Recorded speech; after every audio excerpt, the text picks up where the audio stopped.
Obrigado.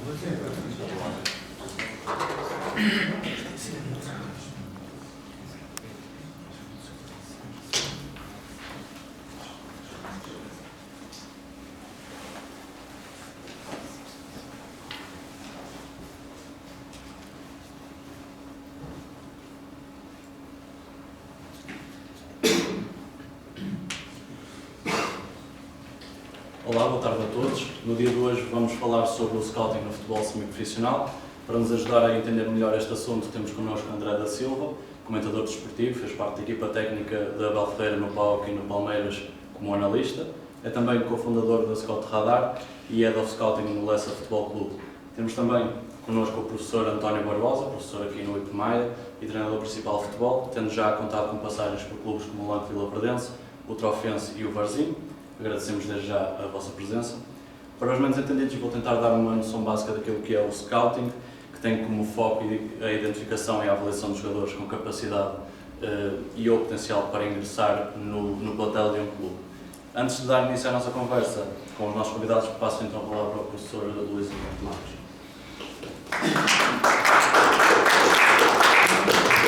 Ora bem, boa tarde a todos. Este é sempre um dia especial, não é? Porque é o arranque do novo ciclo. E os arranques, às vezes, andam a uma velocidade muito interessante, significativa, e às vezes parecem andar no para-arranque.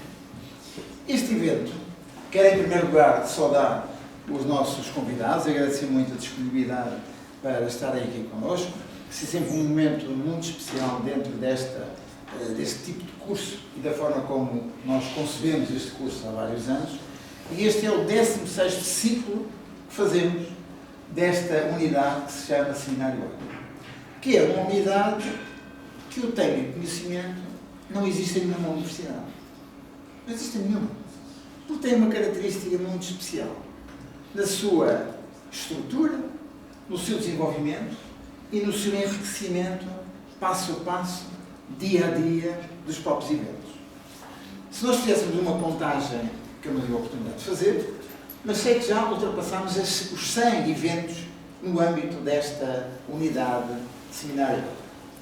E é uma unidade que, do meu ponto de vista, se centra mais naquilo que são os objetivos do ensino superior, da pedagogia do ensino superior, no âmbito do espaço europeu, ou mais alargado, do espaço Erasmus. Porque, de facto, é uma unidade que mobiliza os alunos, mobiliza convidados externos para uma interação que é fundamental para o nosso crescimento, para o nosso desenvolvimento. Nós só crescemos não apenas por aquilo que acontece dentro do espaço das aulas, normais, enfim, triviais, eu diria assim, do Magister Dix, cada vez mais estão em desaparecimento, infelizmente. O que nós precisamos é que haja uma capacidade de sair dos espaços das salas e não só refletir sobre algo que se passa no mundo exterior, que não é só teoria, e que vai depois, com estes eventos, resultar num conhecimento acrescentado, numa valorização acrescentada, não só para as equipas, para os alunos que se preparam para estas atividades, como para os próprios convidados que nos vêm aqui trazer o seu conhecimento, a sua experiência, aquilo que não está em nenhum livro, não é? Porque os livros trazem muita coisa que a gente pode ler, reler, pode até esquecer, ok? Pode até esquecer.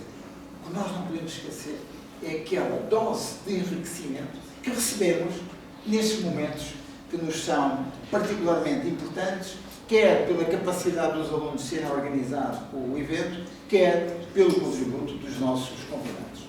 Este evento, e devo saudar os dois alunos, o Rafael e o Gonçalo, porque foi dos últimos a ser programado, a ser encaixado no calendário. E, portanto, eles tiveram a coragem de assumir essa responsabilidade, de abrir este ciclo de eventos. E isso nós temos sempre que saudar, porque não é fácil, sabem vocês, sabem outras pessoas, que não é fácil organizar uma iniciativa desta natureza. Por isso, quero dar uma saudação muito especial ao Rafael e ao Gonçalo, e também saudá-los porque é a primeira vez que nós abordamos este tema. Este tema que é um tema dos bastidores do futebol, dos olheiros.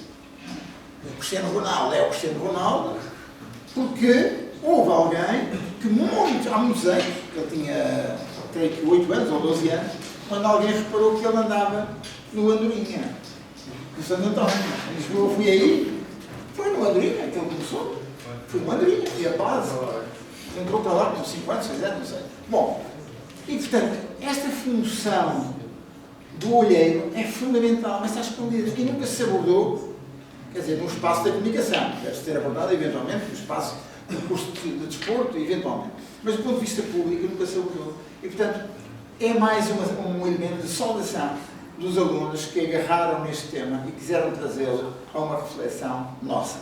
O que nós vamos aqui discutir não é propriamente a essência dos olheiros, é as questões que estão por detrás disso ao nível da comunicação. A nossa preocupação é sempre, no âmbito do curso de Ciências da Comunicação, é exatamente tocar as questões relacionadas com esta nossa área de especialidade. E por isso, este é um bom mote para nós iniciarmos este ciclo, este 16º ciclo de seminários, seminário Ágora, de eventos. Portanto, bem-ajam, muito obrigado, bom trabalho, estejam bem atentos e coloquem as questões que acharem mais pertinentes para nos valorizarmos. Muito obrigado.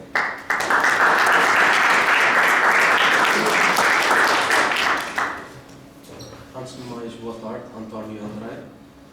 Como lançamento desta conversa, gostávamos de perceber quais os requisitos necessários para entrar no departamento de scouting no futebol semi-profissional, num clube, neste caso, semi-profissional.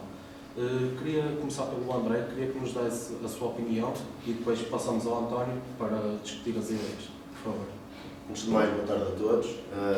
Obrigado pelo convite, obrigado pela introdução também. É engraçado voltar aqui, que eu formei-me aqui no ISMAI, não em desporto, mas em criminologia, portanto é sempre engraçado. Respondendo à tua pergunta, o melhor que consigo saber. Eu acho que, se tivesse que apontar, apontaria 3 requisitos maiores. O primeiro é ser apaixonado pelo jogo onde vamos fazer o trabalho de recrutamento. O futebol, como em qualquer área, envolve paixão. Qualquer área pode ser desgastante, seja ela o futebol, seja ela as ciências, seja ela a literatura, porque envolve um estudo massivo. E nós, para nos prepararmos para trabalhar dentro e fora de horas, muitas vezes, em condições adversas ou não, precisamos ter uma paixão muito grande para aguentar, às vezes, um mau resultado ao domingo. Portanto, a primeira seria a paixão. A segunda, diria que é ser autodidata, procurar descobrir por si próprio, procurar criar novos métodos de trabalho, procurar informar, sem ninguém pedir, começar a fazer o meu próprio trabalho, começar a ter o meu próprio dossiê, para quando quiser uma oportunidade e apresentar às pessoas que decidem se entramos ou não, isto é o que eu faço sem ninguém me ensinar nada, isto foi algo que eu desenvolvi sozinho. Portanto, estamos sempre à procura de uma oportunidade, mas nunca nos preparamos para ela. E, em último lugar, acho que a capacidade de ser corrigido. Okay? Ou seja, muitas vezes, como acontece, seja a liderar uma equipa de futebol enquanto treinador, seja como analista, seja neste caso como quem lidera o gabinete de scouting, é muito difícil dar correções sem as pessoas se auto-justificarem logo, sem sentirem-se na defensiva. E eu acho que é uma coisa muito bonita saber ouvir um não. Eu pessoalmente gosto muito de ser corrigido, é sinal que vou fazer alguma coisa diferente e melhor depois. Portanto, diria isso: paixão, ser autodidata e a capacidade de ser corrigido e de continuar a querer aprender mais. Para não gastar muito tempo e não me tornar muito longo. Muito obrigado. Assim. Muito obrigado. E o António, já agora, nos clubes por onde passou, os requisitos vão de encontrar a realidade que o André acabou de falar, de explicar? Bem, primeiro agradecer ao professor Luís Humberto e valorizar esta paixão do ensino. Estava a olhar para si e estava a ver a vontade de ensinar, o desejo de passar, a alegria. Isso é fantástico sentir. Agradecer ao Rafael e ao Gonçalo o convite e agradecer-vos a vocês o facto de terem esperado. É um prazer estar com o André, não nos conhecemos pessoalmente, mas já sabíamos, eu pelo menos já tinha algum conhecimento sobre aquilo que ele fazia. Sobre o futebol e os departamentos. Os clubes nem todos têm estruturado departamento de observação. Okay? Então os requisitos que o André valorizou para mim são os mais importantes também. nem sempre estão claramente definidos. Não há um perfil do jogador. Primeiro, não há uma visão de futuro, ou seja, quando somos contratados, é sempre pintado um quadro fantástico, mas não há uma visão de futuro, ou seja, o que é preciso, o que é pretendido para a equipa, um conhecimento do presente, onde é que estamos, onde é que nos enquadramos, um conhecimento efetivo dos nossos adversários, que recursos temos comparativamente com os outros, como é que conseguimos chegar aos jogadores, como é que os conseguimos cativar. E não havendo esse tipo de informação, o que acontece muitas vezes é que por isso é que não há a questão do projeto, ou seja, não há uma continuidade, e daí a inexistência muitas vezes de um departamento específico de scouting. Quando há esse departamento, porque não existe a tal visão de futuro, que é, do meu ponto de vista, responsabilidade da direção, não é do treinador que entra ou do scout, é da direção, muitas vezes o que não está definido é um perfil de jogador. Ou seja, nós temos um clube, perfil não entendo no sentido limitativo da palavra, perfil é linhas orientadoras que nós procuramos no jogador, ok? Nós temos um clube, temos uma estrutura que está num determinado contexto, então o que é que nós queremos para desenvolver ou apostar ou procurar maximizar o rendimento? Que tipo de jogadores temos? E muitas vezes essas coisas, neste contexto que nós falamos, que são extremamente simples e acho que são as mais básicas, não acontecem com a regularidade que deviam. E daí, para vocês que são mais jovens, se calhar está mesmo aí a vossa oportunidade, dentro daquilo que o André vos disse, o prepararem-se, o ir ver jogos, o serem autónomos na criação do vosso conhecimento, o que é que realmente é importante, o que é que realmente é valorizar nos jogadores e na venda dos jogadores e no scouting, para quando houver oportunidade, ou quando vocês, como vocês estão a fazer aqui, serem proativos, criarem a oportunidade, estarem prontos, está aqui se calhar um jogador que no vosso contexto, com esta equipa, com o perfil que têm, pode-vos ajudar e pode depois também ser ajudado. Muito obrigado, António. De que forma está organizado o departamento de scouting nos clubes em que ambos já trabalharam e quais as funções a exercer por cada membro do scout do clube em questão? Pode começar agora o António, Força, começou o André, por favor. Isso também eu estava a passar a bola. Ok, eu vou falar da melhor realidade que eu conheci. E não foi, a melhor realidade que eu conheci na organização não foi propriamente no nível competitivo mais alto. Por isso percebam que muitas vezes há níveis competitivos do ponto de vista organizativo, que são realmente as escalas inferiores, mas que são mais organizados. O que eu quero dizer é, não se definam pelo nível que a equipa compete. Muitas vezes há equipas que estão em níveis competitivos altamente organizadas, em que chegamos a ter departamentos muito bem discriminadas as funções. Sobre as funções do scout nessa mesma equipa que eu vivenciei, era feito um perfil, era uma equipa fundamentalmente de revenda de jovens, em que obviamente o resultado esportivo é sempre associado, porque ganhando mais vezes o atleta é mais falado, a equipa é mais competitiva, está mais perto de ter o retorno que todos pretendemos.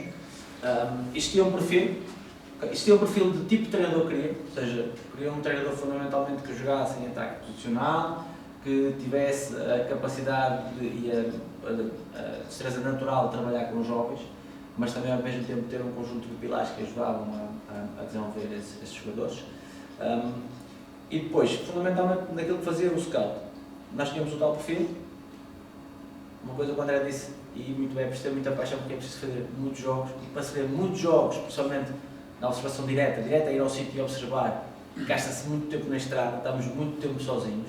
Okay? O scout ou o treinador também vai ver jogos, então ele deslocava-se aos jogos, fazíamos uma triagem da informação que tínhamos, porque a maior parte dos treinadores estamos nesta divisão, eu particularmente adoro ver jogos, eu sempre ver jogos, então nós conhecemos muitos jogadores, fazemos um cruzamento da informação, ele deslocava-se a primeira vez ao local, identificava o jogador ou referenciava e dizia, olha, este era um jogador que era interessante de nós vermos. Okay? Não estou a falar da utilização de bases externas, como há o Instat, o iScout agora, que nós trabalhamos, okay? Mas diretamente.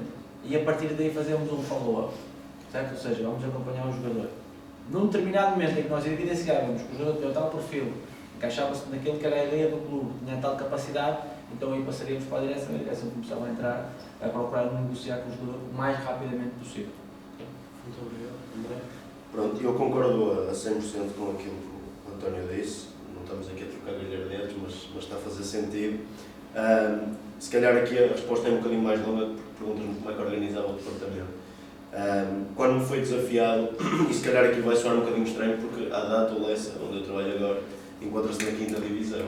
Portanto, isto parece tudo muito estranho, se calhar que eu vou dizer a seguir, mas a verdade é que o nosso diretor desportivo, por acaso está ali ao fundo, uma entrevista há pouco tempo ao Jornal do Jogo, e disse: não vim para a quinta divisão, vim para o Leicester, porque é um projeto diferente. E eu, quando me foi desafiado a montar o departamento de scouting, pela experiência que tinha, perguntaste-me a era nos outros sítios, por exemplo, a experiência entre o PAOK na Grécia e o Palmeiras no Brasil, para já a dimensão das equipas é diferente, a dimensão do país é diferente. No Brasil são 200 milhões, é um dos maiores clubes do mundo. Na Grécia, o PAOK é uma equipa de Salónica que tem alguma expressão, mas equipara-se aqui um bocadinho no Vitória de Guimarães. Portanto, conseguimos perceber aqui um bocadinho. Os próprios mercados que atacam são diferentes. E no Leicester, o desafio que me foi criado, eu tinha trabalhado na análise, mas nunca tinha criado a forma de trabalhar num departamento de gabinete de observação. E então o que eu fiz foi informar-me em vários contextos competitivos, como é que trabalhava, tive a oportunidade até com o Mr. Pepa no Passos Ferreira, como é que trabalhava o Passos Ferreira, tinha 2 pessoas, e eu fiquei um pouco impressionado, mas esta é a realidade habitual do scouting, porque o scouting está muito associado a um custo, e na verdade o scouting propõe-se a poupar dinheiro. Eu pago mais a estas pessoas para me encontrarem jogadores melhores ou iguais, que me custem menos dinheiro e que sejam desconhecidos. Informei-me com clubes da Finlândia, e então o que estamos a fazer ali em Leicester, que é a pergunta, respondendo diretamente à pergunta, é um bocadinho diferente. Portanto, é um clube que está no distrital, mas tem um departamento de 4 ou 5 pessoas.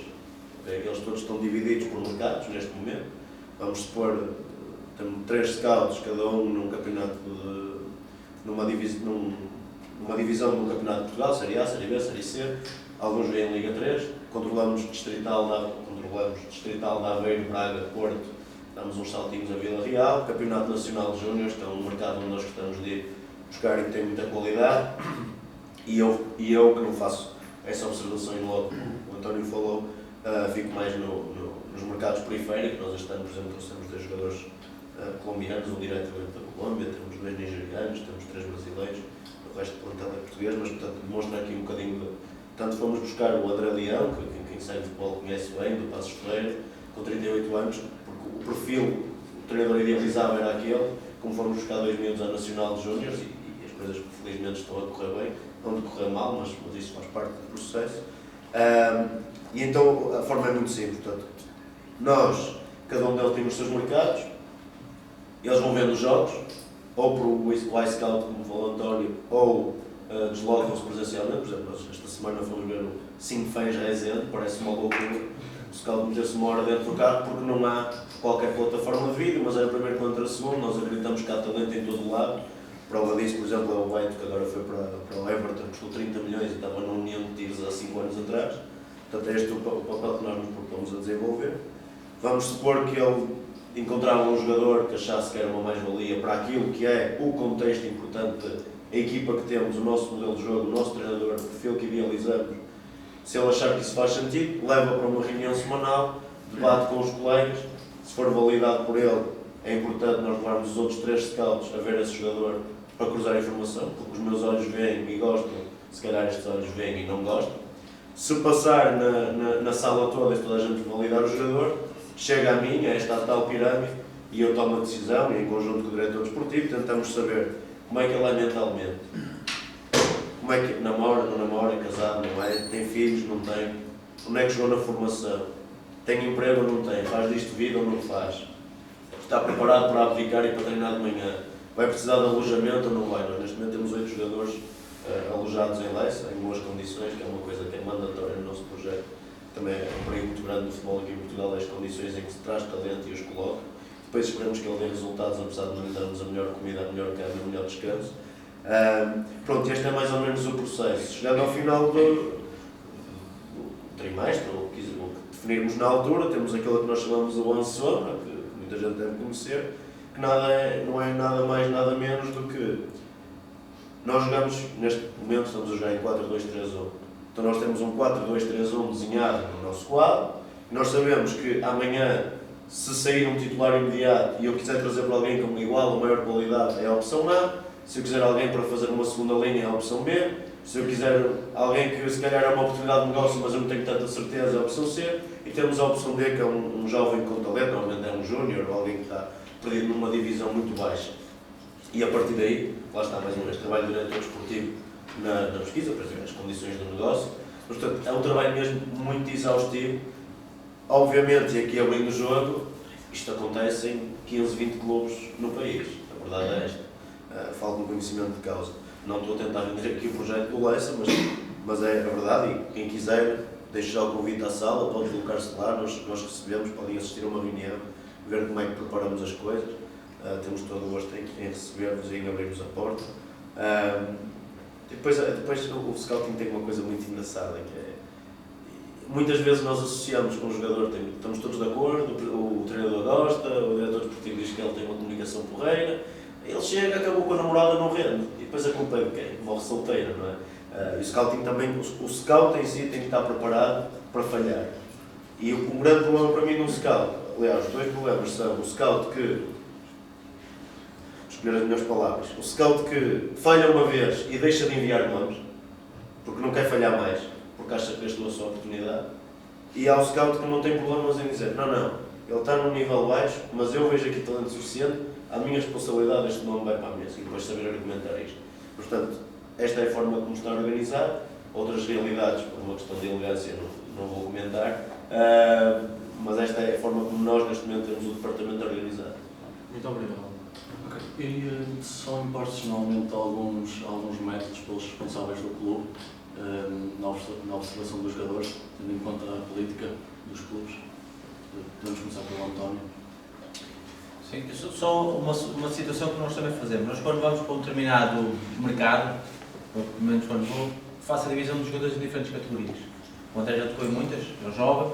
Temos os jogadores de retorno imediato, os jogadores que nós contratamos, o André Livre, conhecido, teve o prazer de estar, que é um jogador fantástico, o Mica, que nós sabemos o retorno que vamos ter. Ou seja, nós temos este tipo de jogadores que vão ser, muitas vezes, a base dos restantes jogadores. Temos os jovens, que nós, por vezes, eu particularmente, a primeira indicação, e indico já a tua questão, Rafael, é dados estatísticos. Ou seja, às vezes vou a divisões inferiores e começo a ver dados, por exemplo, falou no Rezende, viu o ponto de lança ano passado, tinha valores. Ouvi Lourenço. Toda a gente falava dele, ok? Tinha valores completamente diferentes. Só a gente falava, quem está atento, não é? Há muita gente. Certo. E nós falámos dele para uma segunda divisão, e ele estava Estamos no CP, CP. na quarta. quarta divisão, ok? Para terem noção. Primeiro, particularmente também os dados estatísticos. Vou andar sistematicamente a ver, ok, estes valores. A partir do momento que identificamos um dado estatístico que é realmente de relevo, então a partir daí eu particularmente faço a observação. Começo, ok, eu quero ver quem é que é este jogador. Se a observação me cativar, eu particularmente faço a observação direta. Fundamental aquilo que o André diz, que é depois perceber e traçar o perfil sociopsicológico do atleta. Okay? A questão que o André tocou aqui, muito importante, é casado, vive em casa, é uma diferença completamente brutal daqueles que são casados e têm clara a linha por onde vou seguir, eu quero fazer isto, daqueles que ainda, com respeito, todos passamos por isso, mas viver na casa da mãe, se não der não tem problema, se o treino não for às 9 às 9h05 também não há problema nenhum, a gente está lá a chegar, traço completamente diferente daquilo que é o resultado final. Sobre, portanto, os jogadores de retorno, os jogadores úteis, os jogadores aposta, que é o que o André está a dizer muitas vezes, que este jogador poderá ser na eventualidade e muitas vezes na eventualidade de se criar um contexto. Eu não sei qual será a média, mas há 2 anos, na segunda liga a média eram 4 meses, por isso não há contexto nenhum. Certo? Ou seja, não há a possibilidade de olhar que vir a sombra, porque toda a gente vai sair. Certo? Então, dependendo do contexto, dependendo daquilo que a equipa quer e o que nós queremos, como é que nós podemos cativar os jogadores na eventualidade de haver o futuro. Mas sobre a tua questão, Rafael. Era mais se há alguns métodos impostos pelos clubes. Okay. Como disse, nos clubes onde eu trabalhei, e aquilo que o André está a dizer, não preciso de validar porque ele é especialista da área, é o facto. Exemplo simples, eu estive num determinado clube em que queria um mega ofensivo com uma determinada característica, acreditando nós como ter um conhecimento sobre a realidade, e para ter conhecimento faço muita análise mutacional, que é observo o jogo e quantifico parâmetros que para mim são importantes. Com a experiência vai mudar, isto é um parâmetro importante para a minha equipe. Percebendo que nós íamos ter pouca força no mercado e que íamos ser uma equipa que muitas vezes ia ser em transição, nós queríamos um conjunto de características numa posição específica, que é o médio ofensivo, que validasse os remates exteriores. Provavelmente íamos ter que muitas vezes chegar com poucos jogadores e terminar rápido o processo ofensivo.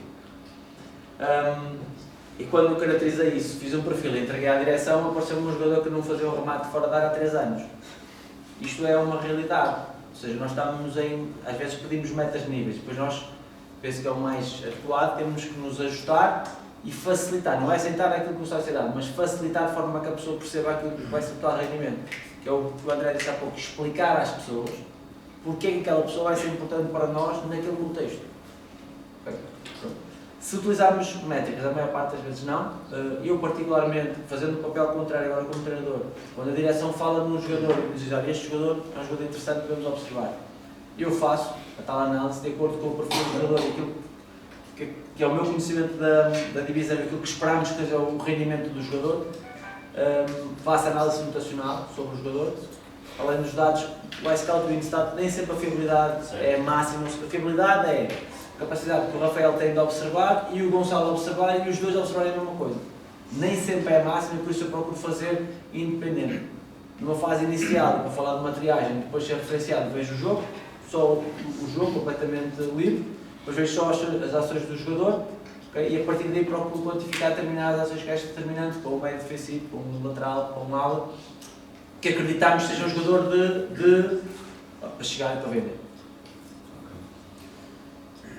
Pronto, perfeito. Eu tinha-me esquecido, ainda bem que o António falou da parte da estatística, porque, ainda voltando à pergunta anterior, há duas formas de um jogador aparecer na nossa discussão. Uma, os olhos veem e a estatística valida. Nós temos o nosso processo interno do Big Data, Data Analysis, nós temos uma pessoa responsável por isso, um scout, e ele definiu os parâmetros mínimos, médios e aquilo que nós chamamos de outlier, não é? Vamos supor que a média de acerto do passe de um médio na 4ª divisão portuguesa é 70%. E ele tem 80%, ok, correto. Mas se tiver 98%, aquilo é um outlier. Convém eu ir ver aquele... Até pode ser tudo passos para trás, já vamos lá ao perigo da estatística, mas ele tem uma taxa de acerto diferente, é um outlier de estatística, ok?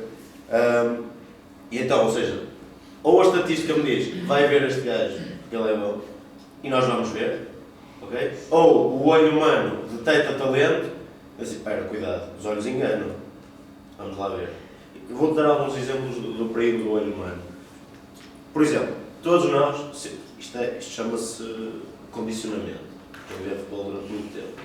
Nós estamos empatados 1-1, ou estamos a perder 1-0. A equipa adversária saca um extremo do banco, número 7 nas costas, um jogador africano, jovem, e nós dizemos, ui, vem aí uma seta. Jesus, vai-me aproveitar a profundidade, meu Deus. Nós estamos completamente condicionados pelos nossos olhos. O Matia, por exemplo, jogou em Portugal, calvo, com 30 e tal anos, era se calhar o central mais rápido. E nós associamos um central pesado, duro, e é mentira, são os nossos olhos que nos estão a condicionar. Então o que eu tenho que fazer é, os meus olhos acham isto, mas deixa ver o que é que os números dizem. E depois temos de ter o perigo dos números, que é, há uns tempos atrás, perguntei quem é o jogador com mais sucesso no passe vertical. Passe vertical, quem é? No Porto. Às vezes, era o Uribe, era não sei quem, mentira, o guarda-redes só faz passos para a frente. Portanto, isto são perigos estatísticos, não é? Ou o mapa de calor, o gajo deu um sprint de uma bandeirola até a outra aos 90. Epá, vamos lá ver um momento, foi festejar o gol.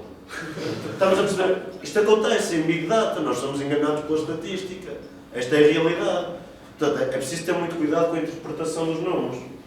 Eu acho que adivinhei quem era o médico que estavas a falar, mas depois discutimos no fim.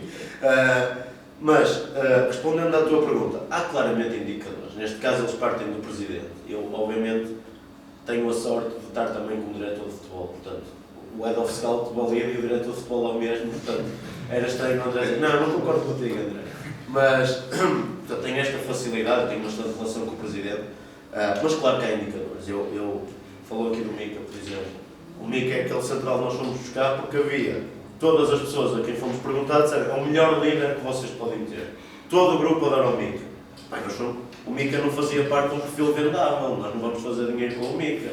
Mas se calhar o perfil mental do Mica no balneário, com miúdos de 19, 20, 21 anos, de contextos diferentes, mesmo contextos sociais e económicos, um miúdo que veio do bairro com um 9º ano, ou um miúdo que vem de um bairro mais perigoso de Medellín na Colômbia, é complicado, se calhar precisam de um Mica para os apoiar. Eu não posso só largá-los lá e dizer, agora rende. Isto é muito perigoso, não é? Vocês vêm à aula, não estão no pequeno almoço, ou o professor está a falar e vocês não estão a ouvir metade. Então, mas a culpa é do professor? Não, a culpa é de vocês não terem tomado o pequeno almoço. ou não terem se deitado cedo porque foram à festa académica.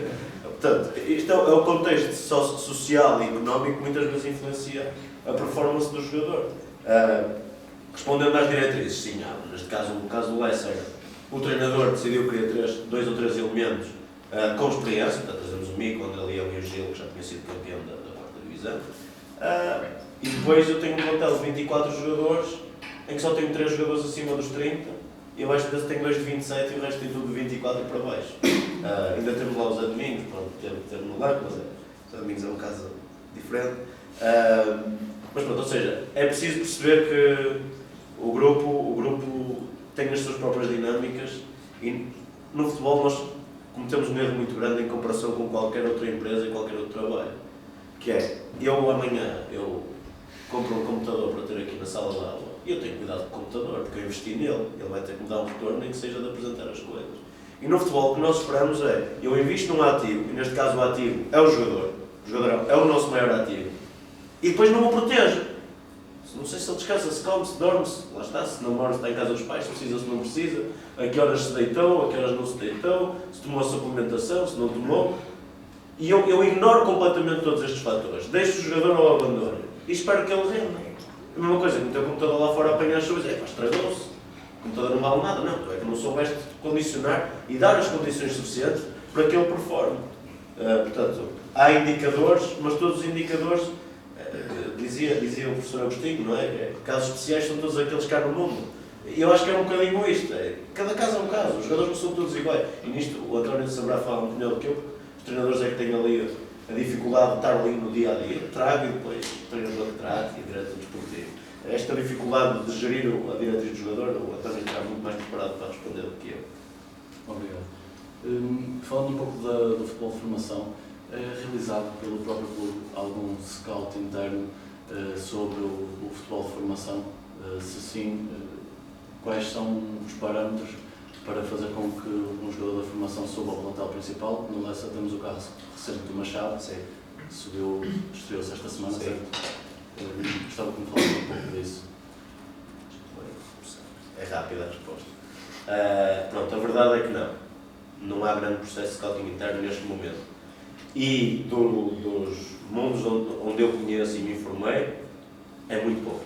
Portanto, a luta de um jogador de formação para chegar ao plantel sénior é muito maior do que porque o scout não está a olhar internamente. O que é que acontece? Normalmente é uma questão de necessidade. Que é, há lesões, há castigos, falta gente para treinar, trazemos um miúdo dos júniores, ele está aqui, ele quer vir, é barato, trazemos. Ele, se conseguir agarrar, agarrou. E a avaliação fica quase a cargo do treinador, porque ele está lá no treino. Nunca na vida, em condição de diretor de futebol, eu vou chegar a ver o meu treinador e dizer: não, tu não sabes, ele fica. Ele treina com ele todos os dias, por amor de Deus. E ele é que vai meter aqui para jogar ao domingo, eu não vou obrigá-lo a ficar com ninguém que ele não quer. Portanto, normalmente é uma questão de necessidade. Nós temos, toda a gente anda a falar aos 7 ventos, do caso do Benfica, dos jogadores do Seixal. Nós vamos a ver como é que eles entraram todos na equipa A. E foi por uma questão de lesões e castigos e vendas à última da hora. O Félix nunca teria aparecido se o Mitroglou não tivesse saído, o Oblak nunca teria jogado se o Roberto tivesse funcionado. Pronto, é uma bola de neve, não é? Foi a necessidade que os empurrou lá para dentro e depois eles têm qualidade e agarraram no lugar. Neste caso do Leicester, a SAD neste momento trabalha só com a equipa principal, ainda que haja uma boa relação entre clube e SAD, honestamente a resposta é não, mas o que poderá haver é o scouting de camadas jovens, como já expliquei. Nós acompanhamos a Nacional de Júnior, então, mas não valia mais a pena acompanhar a equipa de Júniores do Leicester? Se calhar devia, mas eles já lá estão. Eu esses não tenho que os trazer, eles estão cá. Se forem bons, eles vão lá chegar. Eu tenho que trazer talento para eles chegar lá. Muito bem. Duas perspectivas. Eu trabalhei num clube, na altura era o Clube Desportivo Trofense, na formação nós tínhamos poucos recursos, mas tínhamos um coordenador de formação fantástico, alguém com uma visão completamente diferente, e tenho pena dele neste momento não estar a trabalhar no futebol. Então nós fazíamos a prospecção, tínhamos scouts, tínhamos o Bruno Carvalho fazia parte, o Bruno Carvalho, a gente fazia parte, o Pedro Pereira que esteve no Porto B, o Vítor que está como Klopp no Liverpool, ou seja, ele conseguiu recrutar uma data de pessoas que posteriormente conseguiu fazer esta evolução. E fazia este scout, ou seja, procurava jogadores, identificava jogadores, convidava jogadores, tentamos, eu lembro de estar a tentar contratar o Diogo Jota, contra o Fense, num torneio em Gondomar, para falar com o pai dele, porque realmente ele destacava-se, era completamente diferente dos outros. Eu penso que ele depois foi para o Passos de Ferreira, foi para o Passos, Foi para o Passos, sim. Foi de história. Depois saiu, exatamente. Mas na altura era iniciado, ou seja, Sim. fazíamos, mas muito, que acho que é importante vocês terem consciência, é que vocês, quando vocês chegarem ao mercado de trabalho, vocês podem fazer a diferença. Porque ainda é tudo muito abuso. O que vos quero dizer é que, às vezes, uma pessoa, numa estrutura, com algumas condições, não há muitas condições, consegue fazer a diferença. Consigo cativar os outros, consigo passar uma ideia, e essa ideia, se for válida, se for clara, só a gente aceitar, e se todos estiverem imbuídos no mesmo espírito, as coisas realmente acontecem. A dificuldade que tínhamos na altura era depois que os jogadores conseguissem passar para a equipa sénior. Ainda foram alguns, foi o Simão que está no Torriense, que é lateral esquerdo, foi o Bruno, que ainda esteve na segunda liga, foi o Miguel Ângelo, que esteve na segunda liga. Conseguiram passar da formação para o futebol sénior. Outra visão como treinador. Como eu tive muitos anos a trabalhar na formação, das primeiras coisas que faço quando chego ao clube é, depois de conhecer os treinadores de formação, o coordenador e o responsável, é ver a formação. E o que eu sinto, uma coisa que o André está a dizer, eu particularmente interpreto desta forma, pelo menos nos clubes em que eu estive, uma diferença entre a equipa principal e a equipa a seguir era muito grande. O que eu procurava quase sempre fazer era investimentos a longo prazo. A pergunta que eu fazia é, ok, os nossos júniores vão ter dificuldade em chegar, mas se calhar temos um sub-17, um sub-18, nós podemos apostar agora nele. Temos o caso do guarda-redes do Barzinho, que está lá há 4 anos, começou a trabalhar connosco, tinha 16 anos.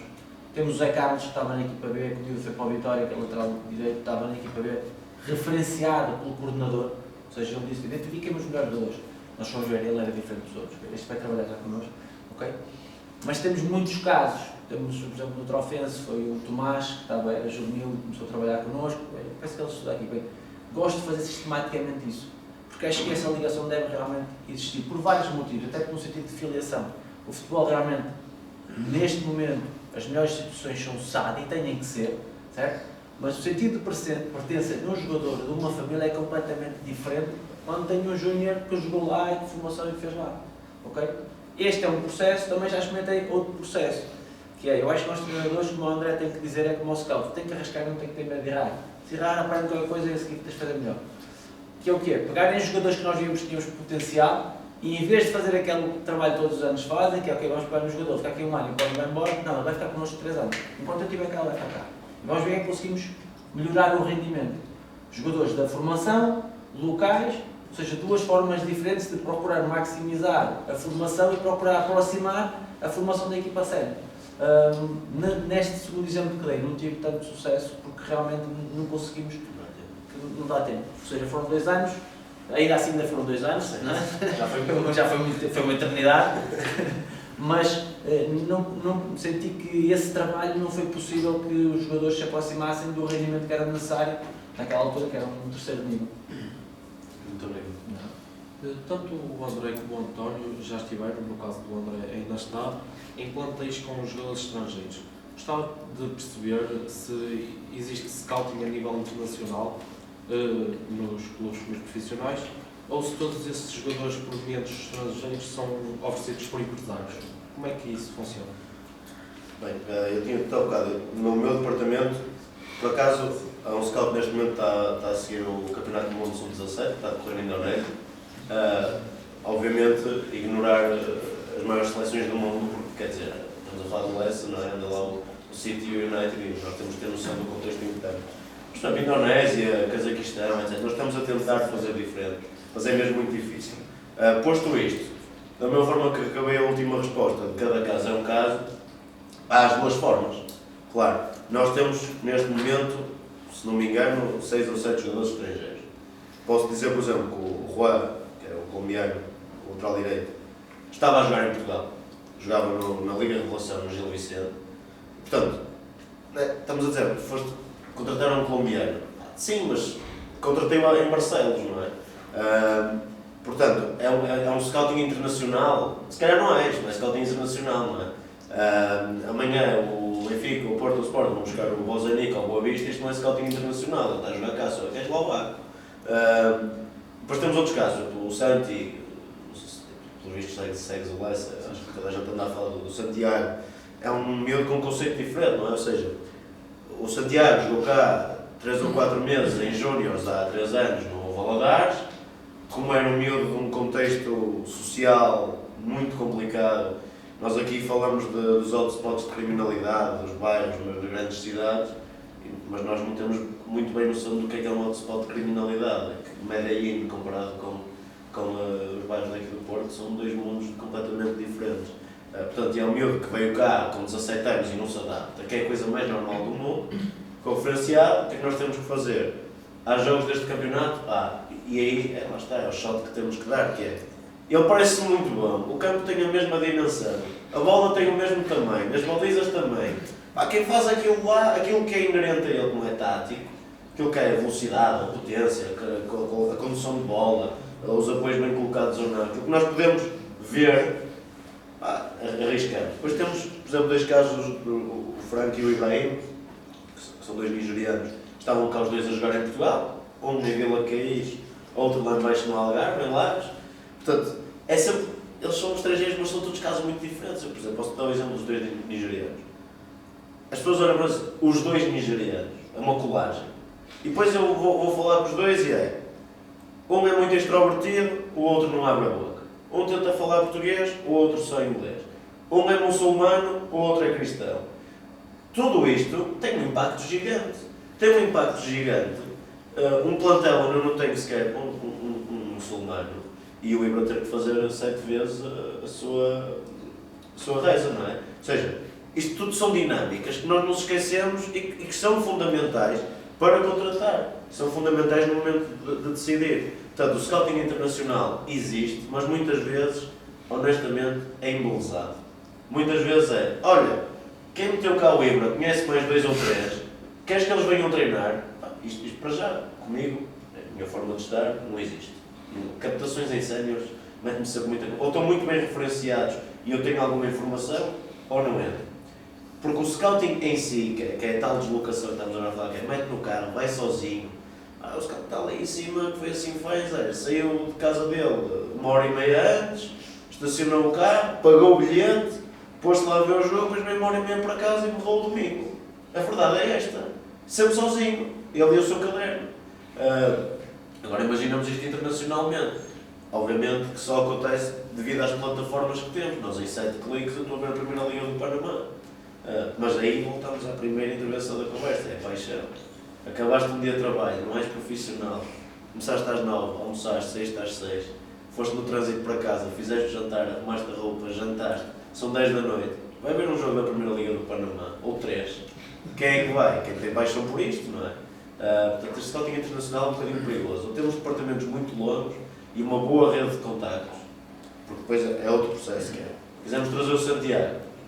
Problemas no aeroporto, problemas de documentação, é preciso alguém ficar responsável por ele cá, é preciso mandar vir da Federação Colombiana uma carta para o miúdo ser inscrito aqui. Portanto, é um processo gigante que as pessoas ignoram completamente. Ao primeiro dia em que ele falha um passe, só vão buscar colombianos, não apostam nos miúdos da formação. E esquecem-se que um acabou de sair do jantar que os pais fizeram e que logo à noite volta para a beira da namorada e o outro está aqui sozinho com 21 anos. E é este o perigo que nós às vezes nos esquecemos. Muito obrigado. Por favor. Não. As referências que tenho, volto a dizer, nos melhores clubes a informação chega muito filtrada. Mas isto, nos melhores clubes foi uma vez. Ou seja, a informação chegou-nos, ok, mas tem este conjunto de jogadores com este perfil, o que é que acha? Porque é uma coisa que o André está a dizer que é muito importante, que é, ok, e eu não quero em nenhum momento, só quero fundamentalmente elucidar, que é, o clube faz um trabalho enorme para contratar um determinado jogador. Se o treinador não acreditar nele, a probabilidade de sucesso deste jogador é muito baixa. Primeiro ponto. Okay? Ao contrário, e nos melhores clubes onde eu trabalhei, onde, primeiro, a figura do treinador é altamente clara para toda a gente, é muito fácil nós dizermos, ok, olha, eu vou-vos dar o exemplo do último clube, que foi o Sérgio Mendes. Eu não consigo contratar nenhum jogador que queria. Mas o perfil do jogador que estava definido, e as pessoas estavam a trabalhar, e as características que nós pretendíamos, que é isso que é o mais visível, foram claras. Eles conseguiram contratar miúdos de valor de mercado baixo, com rendimento e com capacidade de ser vendido. Mas isso é mérito deles. A única coisa que eu fiz foi dizer, não, sim, ok, sim, deixa-me tirar informações que eu vou tentar dizer. Só dar aqui uma informação sobre a dificuldade que eu senti particularmente. Quando estava na terceira divisão, Campeonato de Portugal, nível 3, a amostra é de um tamanho, ou seja, nós temos um conjunto de jogadores, a maior parte das vezes conhecemos os adversários, nós fazemos registro de ocorrências, ou temos colegas que são treinadores, ou vemos jogar porque dava o futebol, como o André diz, no canal 11, no 12, no 13, no 14, no 15, está em todos, ok? Há pouco disse-vos que há oportunidade de sermos mais e melhor, não há oportunidade de sermos igual aos outros, porque os outros já estão à nossa frente e já temos contactos, ok? Se queremos mudar temos de estar mais preparados, mas a amostra é de uma determinada forma e, regra geral, nós que estamos no jogo e que estamos atentos conhecemos os jogadores de referência, temos este, ok? Certo? Este não consegui claramente.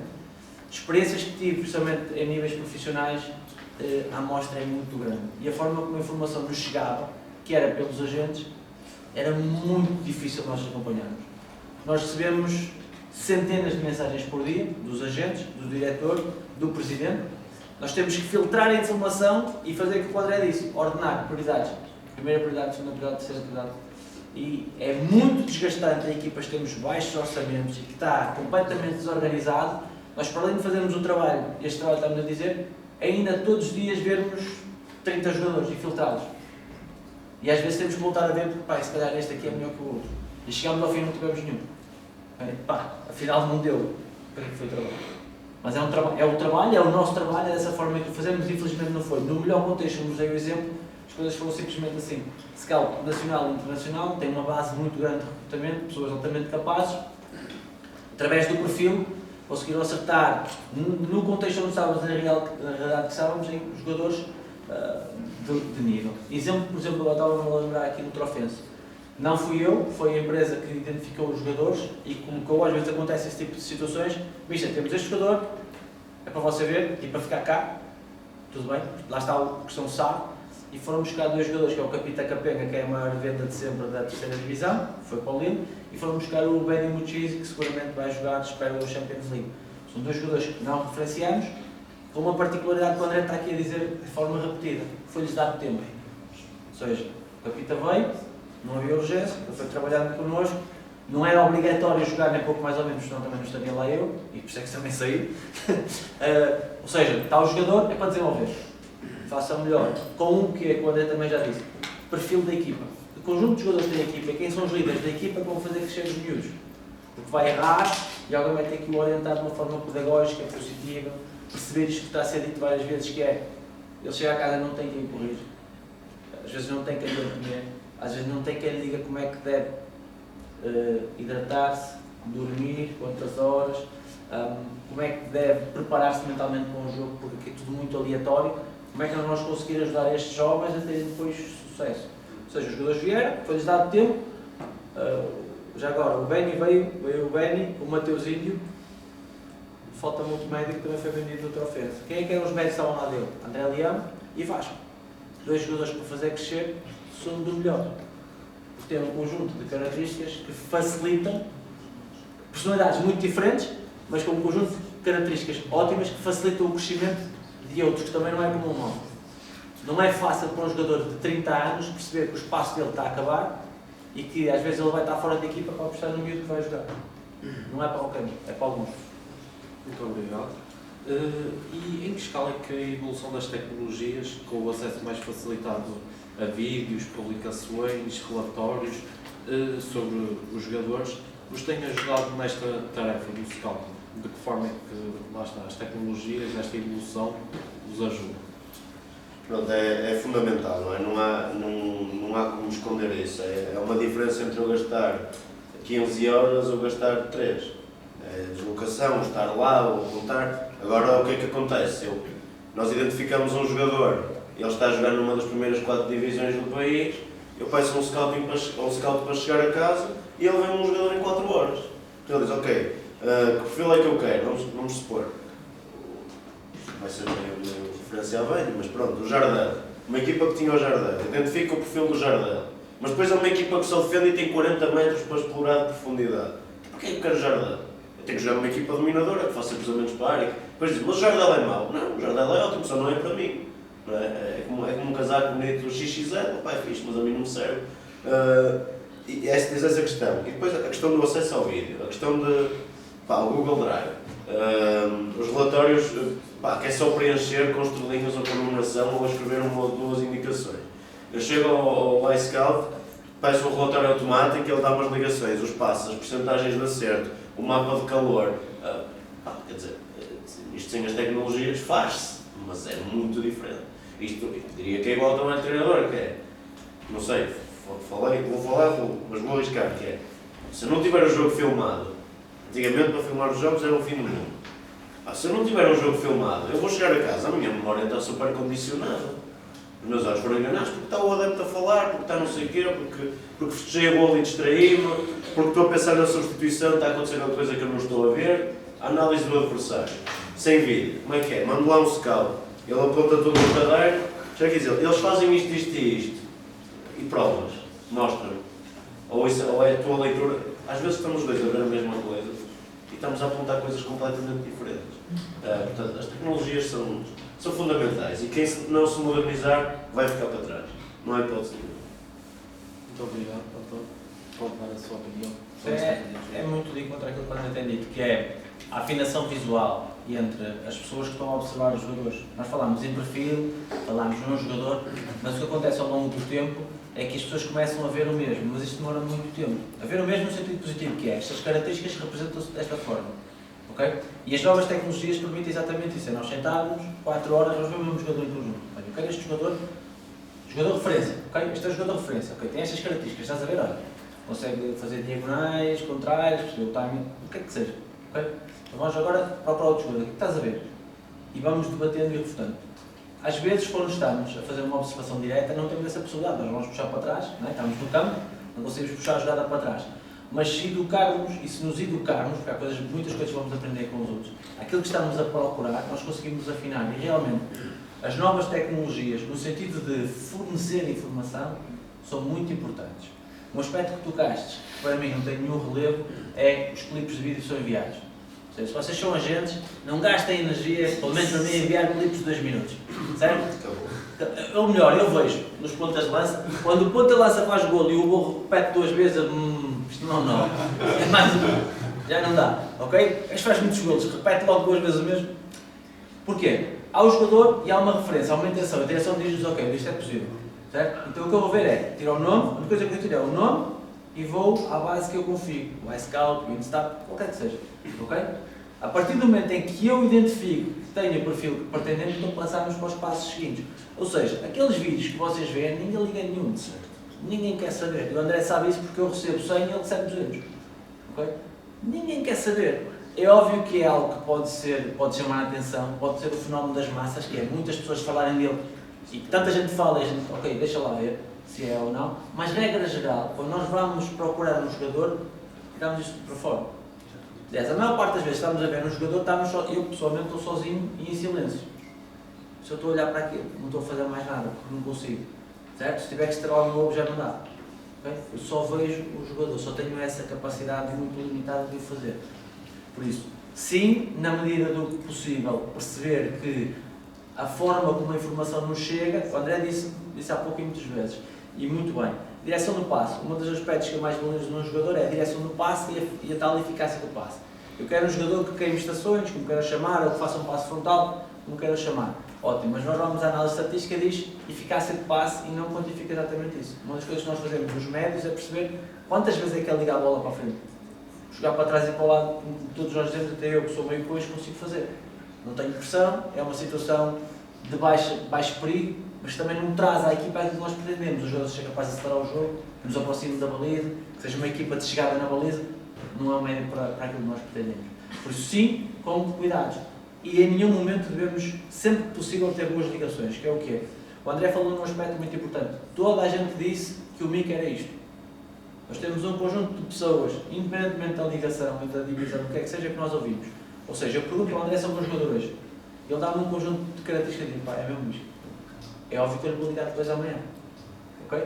Se eu pergunto ao Manel, ele dá-me um conjunto de características e depois eu tenho o jogador e digo, pá, mas não é nada disso. A culpa não é do Manel, muitas vezes é o tal contexto. Não aconteceu porque o miúdo naquele contexto não é tão representativo, não é tão eficaz, ou não joga tantas vezes e há coisas que se perdem. O que eu quero dizer é que o conhecimento, as ligações interpessoais, nós temos o networking de quem falamos quando falamos, muitas vezes vão validar muito mais do que às vezes nós vemos nos vídeos, pá, o gajo não é tudo aquilo que a gente precisa. Mas se calhar.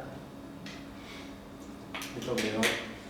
Ainda sobre os jogadores estrangeiros que fazem ou fizeram parte dos vossos plantéis, a barreira linguística costuma ser, por vezes, um grande entrave.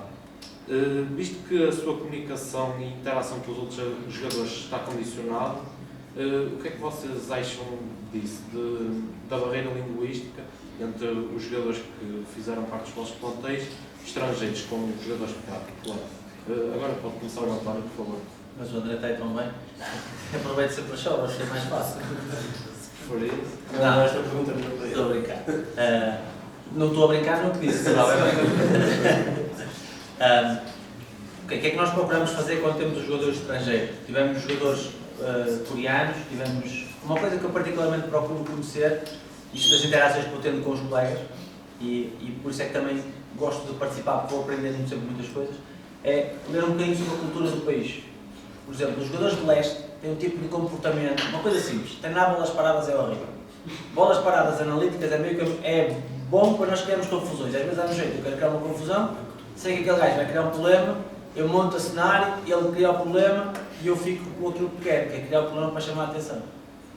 Eu penso desta forma na questão da manipulação do treino, que é, nós sabemos o que é que vai acontecer, são tudo ferramentas que nos servem, vamos usar quais e quando. Qual é que é mais importante agora? Okay? Mas sobre os jogadores, tentar conhecer um bocadinho sobre a cultura deles.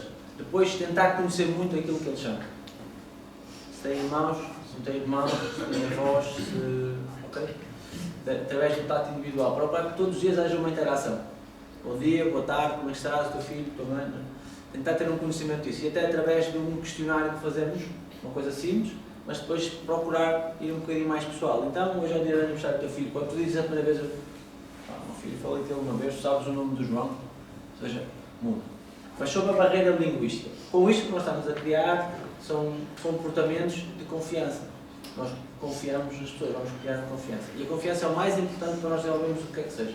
Não é uma confiança bacoca, ou seja, eu não faço... É óbvio que se eu estiver chateado com o jogador, eu não vou montar isto. Estou chateado, eu tenho que perceber que eu estou chateado, eu tenho que mudar de direção. É dito claramente qual é que é o motivo, pai, temos que seguir um caminho diferente. Okay? Mas, preferencialmente, procuramos que ele se aproxime. Porque muitas vezes estamos a falar de jogadores muito jovens. E vocês também são muito jovens, e eu tenho o cuidado de procurar lembrar-me de como é que eu pensava quando tinha 18, 19, 20, e eu particularmente pensava muito pouco. Não é? Por isso eu tenho que pôr no papel do miúdo daquela idade, certo?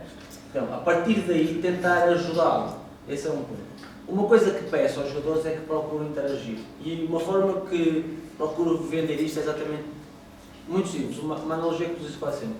2 para amanhã, o Rafael vai jogar para o Carcavelos de Baixo, certo? E precisam de um extremo. E o Rafael fala muito bem com o Gonçalo. Okay? Mas o André é muito melhor jogador, só que se calhar não falava, não sabia falar. Quem é que o Rafael vai falar? Vai falar do Gonçalo. Isto é uma questão de social, de ligação. Não quer dizer que isso aconteça sempre, mas há sempre esse padrão. Primeiro ponto. Segundo ponto. O que procuramos fazer é, nas conversas macro, haver sempre uma apresentação para ele. Haver sempre uma informação para ele. Certo? Ou seja, se nós fazemos um vídeo, ele tem um vídeo para ele em inglês ou espanhol, as línguas que nós dominamos. Obviamente, se houver uma língua que nós não dominamos, fica sempre mais difícil. Mas procurar fundamentalmente criar bases para que o jogador consiga começar a perceber também a nossa cultura, porque também é um traço que o jogador está a passar. Ou seja, eu vim da Nigéria, certo? Quero jogar futebol em Portugal, não sei falar uma palavra em português ao fim de 2 anos, não está propriamente a dar um grande sinal, mas isto acontece.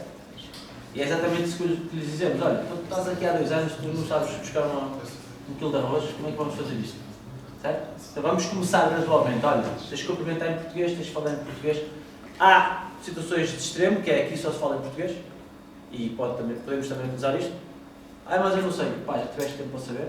Okay? Mas, regra geral, o que queremos é educar para que eles tenham essa capacidade de se começar a relacionar. O que é que eu percebo? Os mais inteligentes não é que falam fluentemente, mas começam a comunicar. Comunicar não é só de forma verbal, como vocês percebem, mas começam a comunicar rapidamente. Começam a perceber muito rápido como é que aquilo funciona. Os mais inteligentes não têm que ver com o QI, mais inteligente do ponto de vista até social, ou seja, ok, para sobreviver aqui tenho que fazer isto, ok, tenho que saber isto, ok, baixar significa isto, então eles rapidamente aprendem, ok, certo? E também outro aspecto que é muito importante, que é o valor que o jogador tiver na equipa, exemplo, eu lembro do primeiro treino do Capita. O miúdo chegou, o miúdo era assim, as duas pernas juntas, certo? Magrinho, olhámos para o treino, começámos a olhar para ele e fizemos uma situação reduzida, um jogo reduzido, 5 para 5, uma coisa para os jogos posteriores, aquelas coisas básicas, simples. Fim de 5 minutos a gente dizia o nome Capita. Porquê que é? Vai ser bom. E quando ele é bom, ele vai ser, certo? Porque toda a gente sente isso, os jogadores sentem isso, epá, este aqui está aqui o ourinho, deixa ele lá. E também o vão facilitar no caminho deles. Ok? De uma forma geral, é isso, o André seguramente tem muito mais para acrescentar. Não tem muito mais, mas eu concordo com isso. Eu já fui da opinião de que isso era uma coisa fundamental.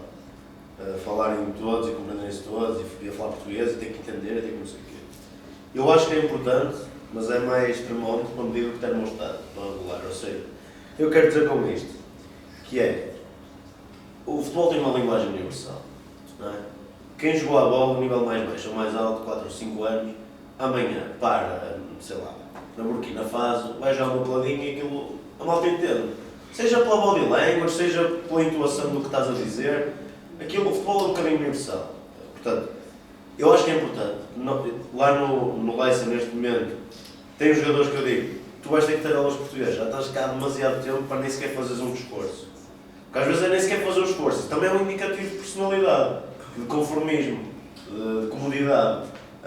Mas sim, concordo a 1000%, que é, os jogadores que são inteligentes, aquela street smartness, eles rapidamente, eles percebem o que é que estamos a querer dizer, porque há o chuta e há o dá-lhe, que são, dá-lhe não aparece muito bem no dicionário, não é bem esta a percepção de dá-lhe, se for o dicionário não é remate agora. Portanto, um jogador inteligente percebe que dá-lhe é para tirar a baliza, que é a linguagem própria do jogo e do treino, que está incorreta em termos gramaticais, mas que ali funciona muito bem no meio da pressão. Portanto, e o bom jogador adapta-se rapidamente a isto, seja ele húngaro, seja ele espanhol. Ou seja, há um mundo de distância entre estas duas línguas e a portuguesa, mas se ele for ágil mentalmente, ele vai perceber. Portanto, eu acho que é importante eles conseguirem, mais do que tudo, comunicar, não pelo treino e pelo jogo, porque os treinadores, se virem cá ali talento, os treinadores vão arranjar a forma de falar com ele. Mas se ele não der uma para a caixa, pronto, pá, ele tem que aprender a falar português. Se ele for muito bom, até eles próprios aprendem a língua dele. Mas, acima de tudo, pela relação com os colegas.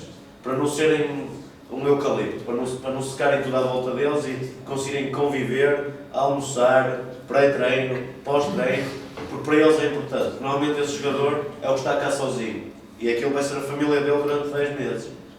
Portanto, mais do que o problema do treino e da gestão do jogador, é a relação dele com os seus colegas, para mim. Obrigado. Levando um pouco esta conversa para a vertente do jornalismo, há algum caso de jogadores que já tenham observado ou que tivessem mesmo prestes a fechar a contratação, que tenha sido divulgado numa página desportiva ou num jornal e tenha sido desviado por outros clubes? Não sei se tem algum caso que queres dizer. Não, aqui não, no Leicester não. No Leicester não, porque estamos a um nível muito baixo. Porque as coisas sabem-se, mas está ali Miguel, que é o diretor desportivo, está lá ao fundo. Portanto, é ele que me diz, olha, cuidado, como não sei quem, também o quero. Portanto, é o único desvio de informação que é entre telefonemas. Mas, por exemplo, no Palmeiras, sim, havia um com... Na altura jogava o Fábio Abreu no Moreirense. No Palmeiras não, desculpa, no Paulo. Jogava o Fábio Abreu no Moreirense.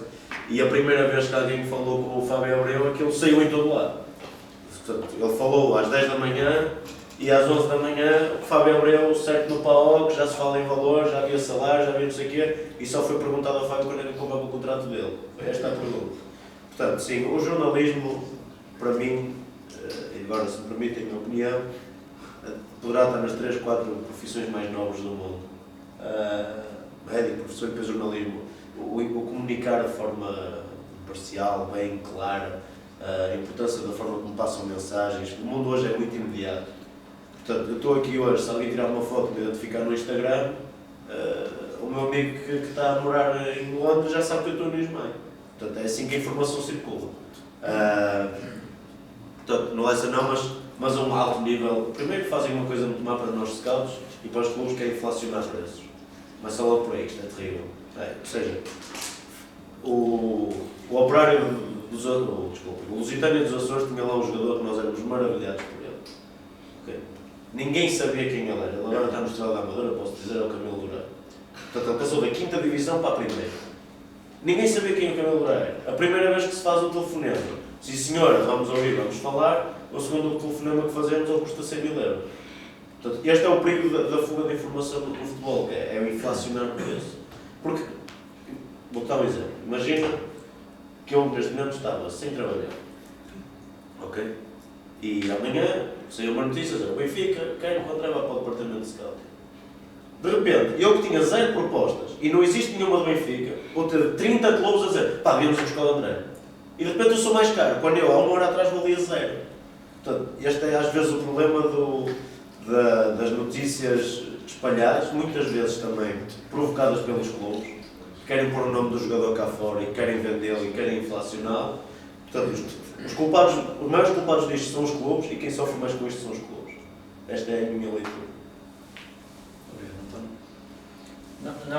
Não, já tive situações, sim, os jogadores foram.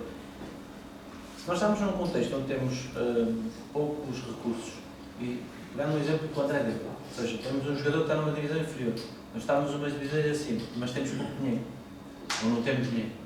Então o que os clubes fazem, e vem de baixo, muitas vezes é utilizar indevidamente, manipular a informação, e falam que o jornalista X e Y diz, pá, eu não sei das quantas quer comprar o jogador X. Em vez de ser, é exatamente a analogia que o André deu e descreveu perfeitamente, mas em vez de ser um jogador que até é atrativo para a segunda liga, passa a ser um jogador que é atrativo para a primeira. E algumas vezes, nós sabemos que há muita contra-informação. Eu trabalhei num clube, que foi a minha maior experiência, e desde aí deixei de ler jornais. Okay? Mesmo os desportivos, infelizmente. Porque percebi aquilo que é a manipulação da informação. E como é que ela... Percebia quando sabia... Muitas vezes os treinadores sabem quando vão ser despedidos pelos jornais, pela forma como os jornalistas falam de nós. Ou seja, pá, já não tenho proteção, eu já fui. Certo? Ok? E nós só fizemos 2 jornadas, ou uma jornada, nem fizemos nenhuma, que ainda é pior. Então já acabou, não tinha começado. Certo? Ou seja, relativamente a essa questão da manipulação da informação, que às vezes acontece nestes meandros, ou utilizar exatamente os recursos para tentar maximizar o recurso, apesar de se calhar não ser muito ético, é legal, não é? Ou seja, as pessoas podem utilizar isso para maximizar o recurso, são questões que acontecem realmente com alguma incidência em alguns níveis. Porque quando o clube é capaz, o clube não vai falar. O clube vai, paga e tem jogador. Ou seja, não há discussão. A dificuldade é que muitas vezes nós não temos capacidade e temos que negociar porque não temos poder económico. Então temos que, e quando entra aí, o jogador vai levar. Obrigado. Gostava também que falassem um pouco, já falaram ao longo deste seminário, da evolução do scouting no futebol semi-profissional ao longo destes anos que já estão no futebol, principalmente o António já está há mais de alguns anos. Gostava que falassem um pouco dessa evolução do scouting no futebol semi-profissional. Mas chamado velho. Sim. Ok.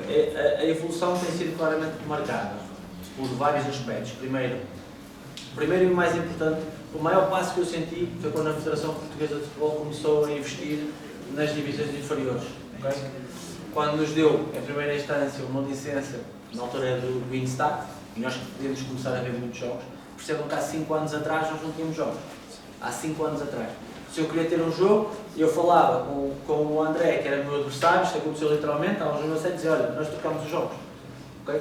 Ou pedia ao João, que era de outra série, e trocávamos os jogos porque não havia jogos. Nós não conseguimos ter. Havia algumas equipas, como foi o nosso caso na altura, no primeiro ano, que criavam canais de YouTube, passavam os jogos, certo? Mas eram muito poucos. Então, esta evolução deveu-se fundamentalmente ao acesso de imagem, por aquilo que foi dito. Ir ver um jogo, a Vila Real tem um custo extremamente elevado, ou seja, tem o bilhete, tem a portagem, tem o gasóleo e a gasolina. Será que vai haver algum jogador lá? Então as pessoas nem sequer iam. Primeiro ponto. Essa possibilidade, juntamente com o Canal 11, que há muitos jogos a passarem neste momento, torna-se mais fácil, pelo menos, ter um acesso a umas luzes iniciais daquilo que são os jogadores que poderão estar a destacar-se e que podem chamar a atenção, realmente. Okay? O que é que também trouxe a maior possibilidade e esta evolução do scouting? Foi a entrada realmente das chaves e a procurar ter pessoas profissionais, especializados e capacitados, que se destinam a fazer exatamente isto. Perceberam que é realmente uma possibilidade, então nós vamos ter pessoas altamente qualificadas, trabalhadoras, que vão gastar a sua energia em poupar e ao mesmo tempo procurar recuperar.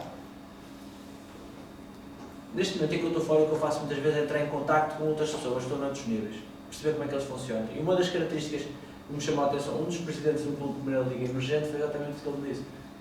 O que eu mais quero é investir no scouting. E ter a clara noção, que prefere, e é verdade, nós vamos para o plantel, ter menos um ponta de lança e ter 150 mil euros investido no departamento de scouting. Porque é dali que vai ser o retorno. E é muito claro para eles. Muito claro para eles. Então, esta evolução, estamos a falar de um clube que estava no Campeonato de Portugal. Porquê? Porque ele percebeu ao longo do tempo que era possível recrutar jogadores em divisões inferiores, rentabilizar e vender. Com um custo muito baixo na compra, ou sem custo, a maior parte das vezes, e um retorno na saída. Então este é que é o caminho. E esta evolução foi mais marcada ainda com isto que acabei de dizer, que é, há muitos clubes da terceira, da quarta e da quinta que começam a subir pelo bom scouting que fazem.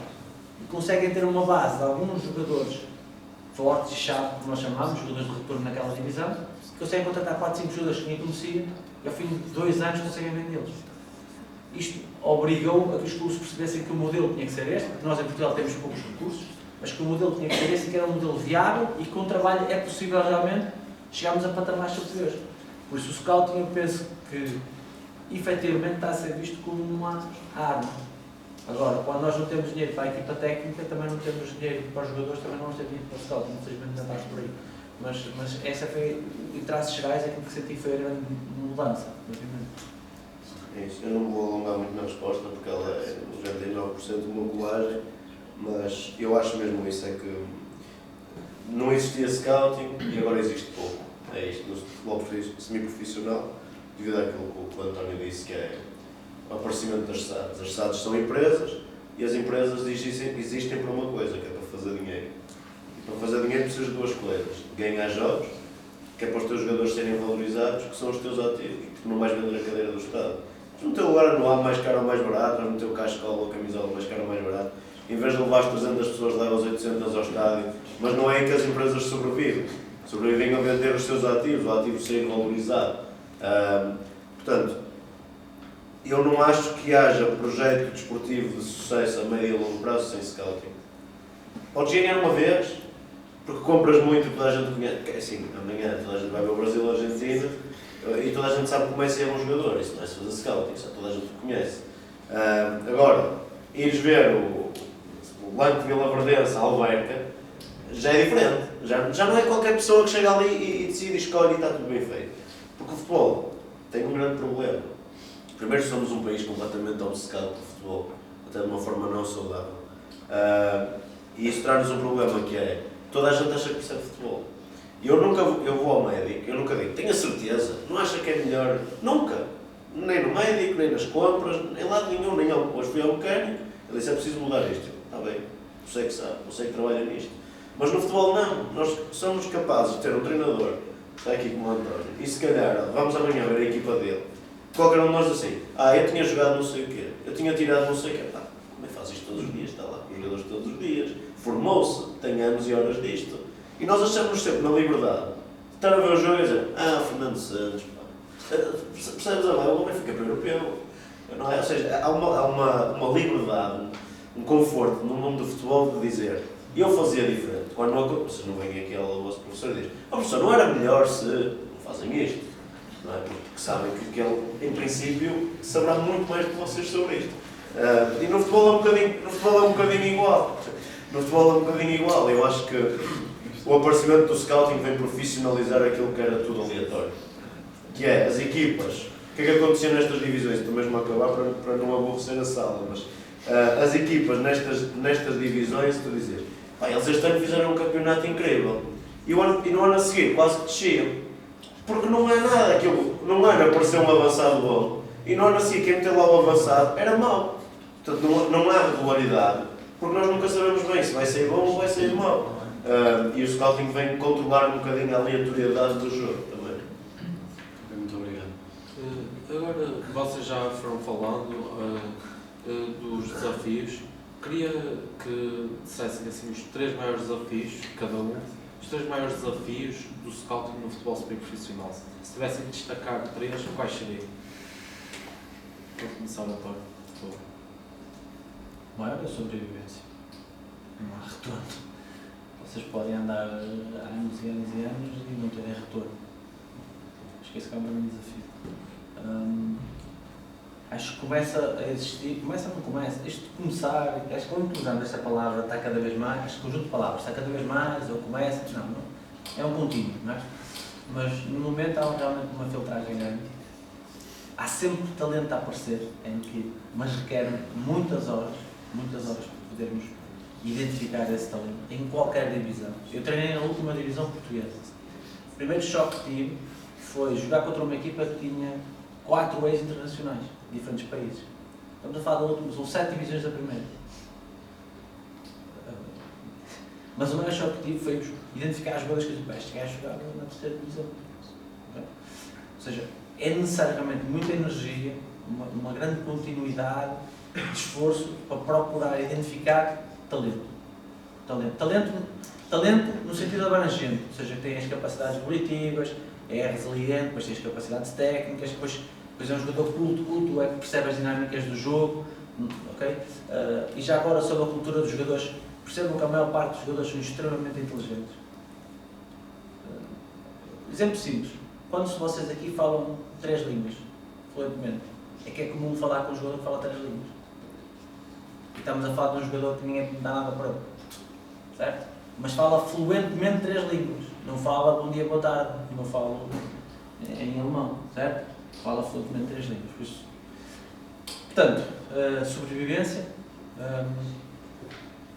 ser capaz de acrescentar algo, e isso requer aquela questão da criatividade. A criatividade é um conjunto de horas dedicadas a uma prática deliberada e depois muitas vezes vamos apropriar uma coisa de outra área qualquer e dizemos que somos criativos, quando temos a capacidade de juntar pontos e fazer uma coisa nova nesta área.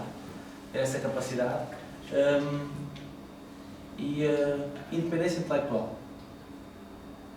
Nós, para identificarmos um jogador, muitas vezes vamos estar sujeitos a muitos elementos a condicionarmos e nós, se calhar, vamos ver aquele jogador e quando nós estamos a olhar para o outro, afinal, que é. Mas estão 20 pessoas a buzinar-nos aos ouvidos e dizer: não, aquele é o gajo, e tu és. Tá? Mas, se calhar, aquele tem outros conjuntos de características que são mais vendáveis, ou que têm mais retorno, ou que têm retorno imediato, e tu olhas na tua equipa e dizes: para este gajo aqui, em janeiro sai. Coragem, resiliência e adaptabilidade. E para mim o maior desafio de ser scout é, eu vejo um jogador na 4ª divisão, ele é muito melhor do que os outros. Então, até onde é que ele vai chegar? Sei lá. Não sei. Para mim quem descobrir isto, saiu a lotaria. Que é, o gajo dá na 4ª, é muito bom. Diz, para a 3ª dá, para a 2ª. Talvez. E para a 1ª, não faço ideia. E há um destes, imagina que são 2 casos, um deles chega à 1ª e o outro vai da 4ª para a 5ª, ainda desce. Portanto, este para mim é a maior dificuldade, o chamado modelo preditivo, que está mais baseado no data science, na data análise. Acho que caminhamos para um mundo hiper, mega tecnológico de previsão daquilo que é o que vai acontecer. Nós agora chegamos a um miúdo de 11 ou 12 anos, fazemos o teste do pulso e do dedo e digo que vai ter 1,92 m. Já estamos neste nível, não é? Já consigo prever mais ou menos a altura do guarda-redes. Portanto, e o mundo caminha para este sentido, que é, onde é que está o próximo Alan? Ok, eu tenho estes números, faz este número estatístico, por causa destes quilómetros, calca estas zonas de terreno, tenho X expected goal versus X goals, fazemos esta análise de tudo, acho que consigo prever que se der X condições ao Alan, vamos ter, a um futuro Alan, consigo ter aqui outro. Mas é mentira. Isto é impossível porque o futebol é um jogo de pessoas. E este é o maior problema. Se isto fosse uma máquina, uma calculadora, que eu meto 1 mais 1 é sempre 2. Agora 1 mais 1 é, não, ele hoje está impecável, ele sim senhor, caiu-lhe mal a massa, já no jogo. É tão simples quanto isto. Ele está super focado, ligou-lhe a namorada, crise de ciúmes, já no jogo. É tão simples quanto isto. Depressão sazonal, chega ao inverno, quebra de rendimento.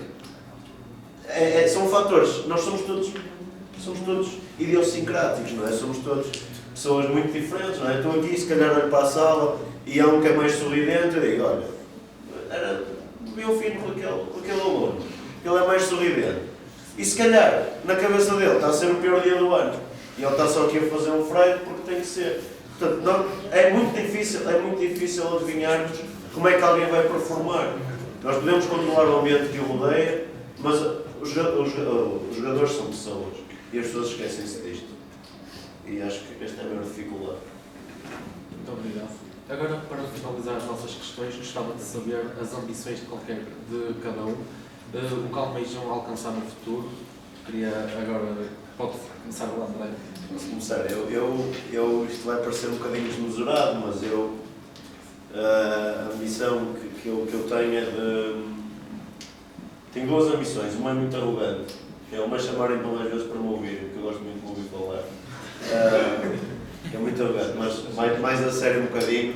É muito desafiante para mim pegar num projeto que é em baixo, profissionalizá-lo, ajudar a profissionalizá-lo e chegar com ele à Primeira Liga. Portanto, se me perguntas qual é a minha ambição, é ser dos poucos clubes, há de haver 5, 6 que caminharam das distritais à Primeira Liga e conseguiram chegar ao nível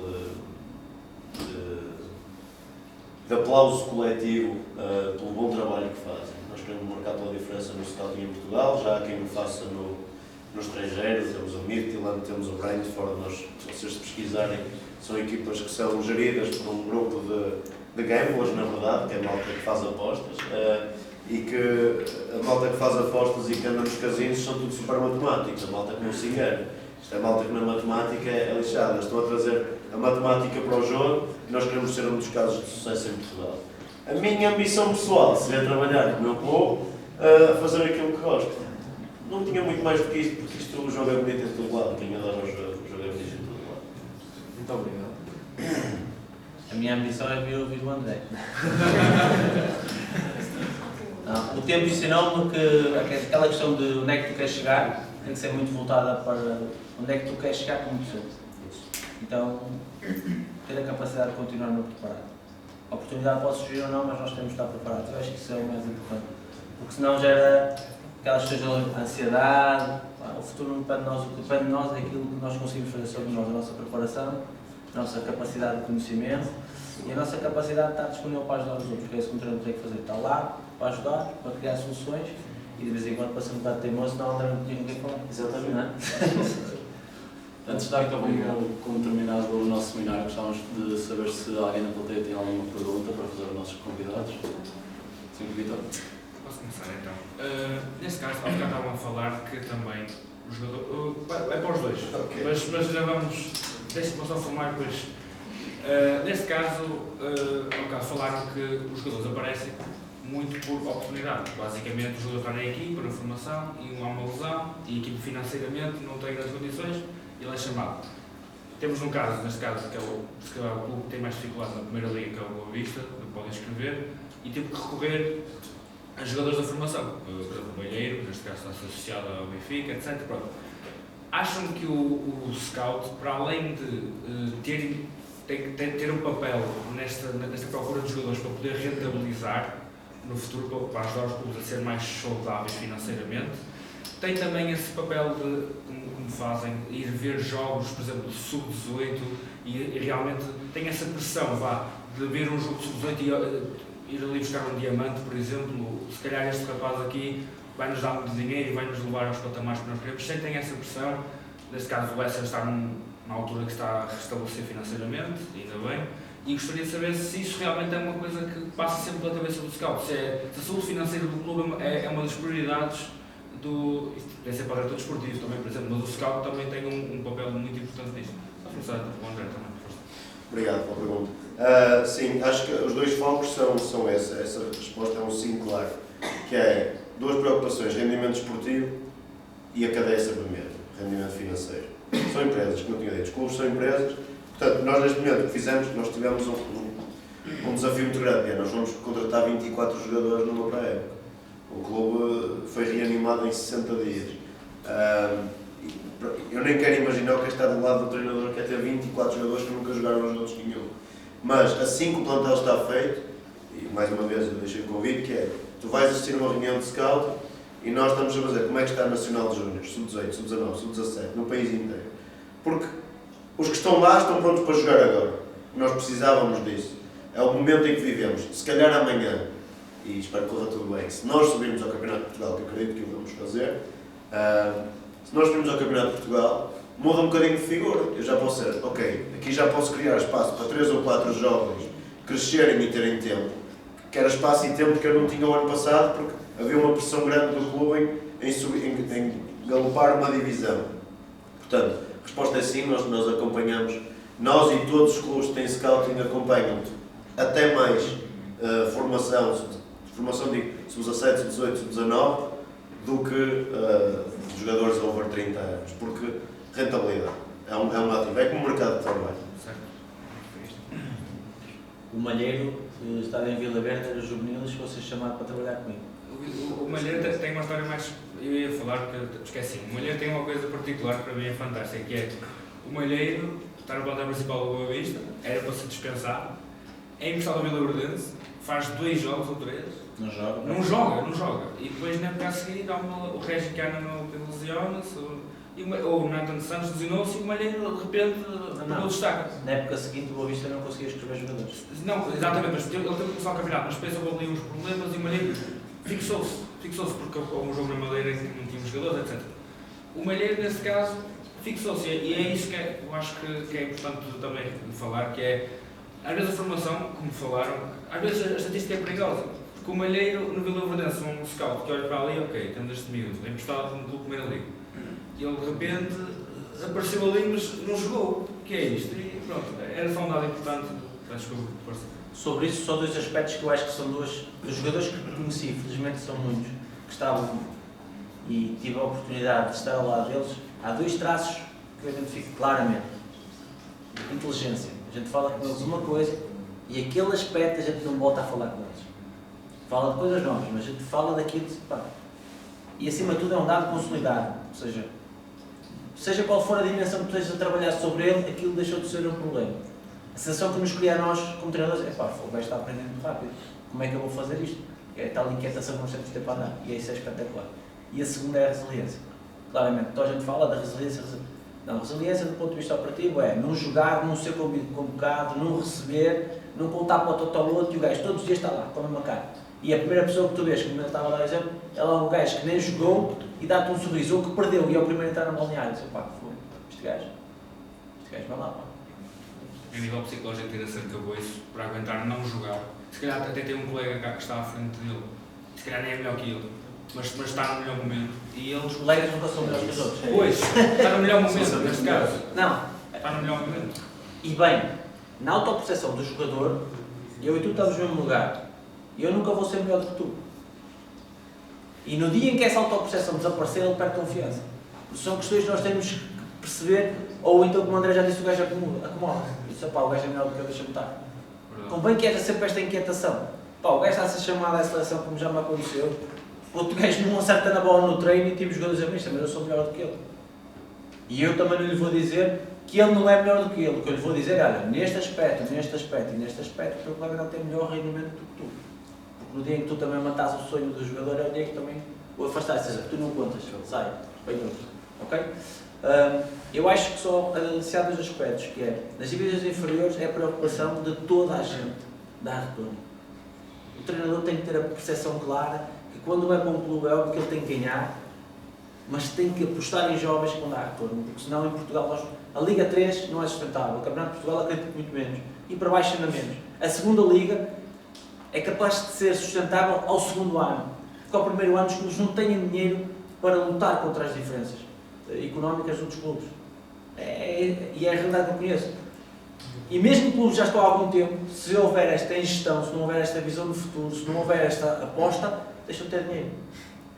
Então, é determinante percebermos que o clube tem que dar retorno, ponto final, parágrafo. E já agora sobre os clubes é uma coisa que vos passo para vocês. Quando vocês fizerem questões ou quiserem saber questões a treinadores, devem ter o cuidado de tratar de forma diferente a níveis diferentes. Porque muitas vezes os clubes estão na mesma divisão, mas são de campeonatos completamente diferentes. Certo? Okay? E isso já me aconteceu algumas vezes. Pá, ok, mas nós viemos aqui só ver a bola, não é? E os outros vieram e... Então porque se esta questão que falámos antes, e quando é que tocou a ver, se humanizarem, vocês também vão ser humanizados. Isto é o mundo da informação. Se nós formos bem tratados, nós também vamos tratar bem os jornalistas. Olha, há este furo aqui, era o jogador X que era o impacto lá. Isto funciona muito, já agora sobre isto, há este networking, certo? Óbvio que não é um networking com todos, mas vocês percebem, por ser exemplo, vocês veem todos. O Jorge Jesus esteve na Arábia, certo? Quando ainda estava o Rui Vitória no Benfica. Sempre que o Benfica perdia, o Jorge Jesus era a capa dos 3 jornais esportivos. Porquê? Dos 3. Sempre que o Benfica perdia, não é? Ele era a capa.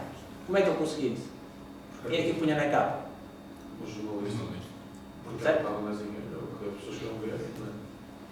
Não, Uma forma ou de outra, uma forma ou de outra. Sim. Mas só vamos supor, mas também provavelmente para alguma ligação que existia. Claro. Certo? Uma forma ou de outra, ok? Claro que sim. Mas eu acho que temos todos de ter essa obrigação, que é de perceber que nestes clubes, nas divisões inferiores, temos que procurar o talento e procurar maximizar os recursos. Perfeito. Muito obrigado, Vitor. Mais alguma pergunta? Eu tenho uma pergunta. É mais uma curiosidade, que é, em algum momento vocês usam o Football Manager para dar uma ideia? Eu posso responder.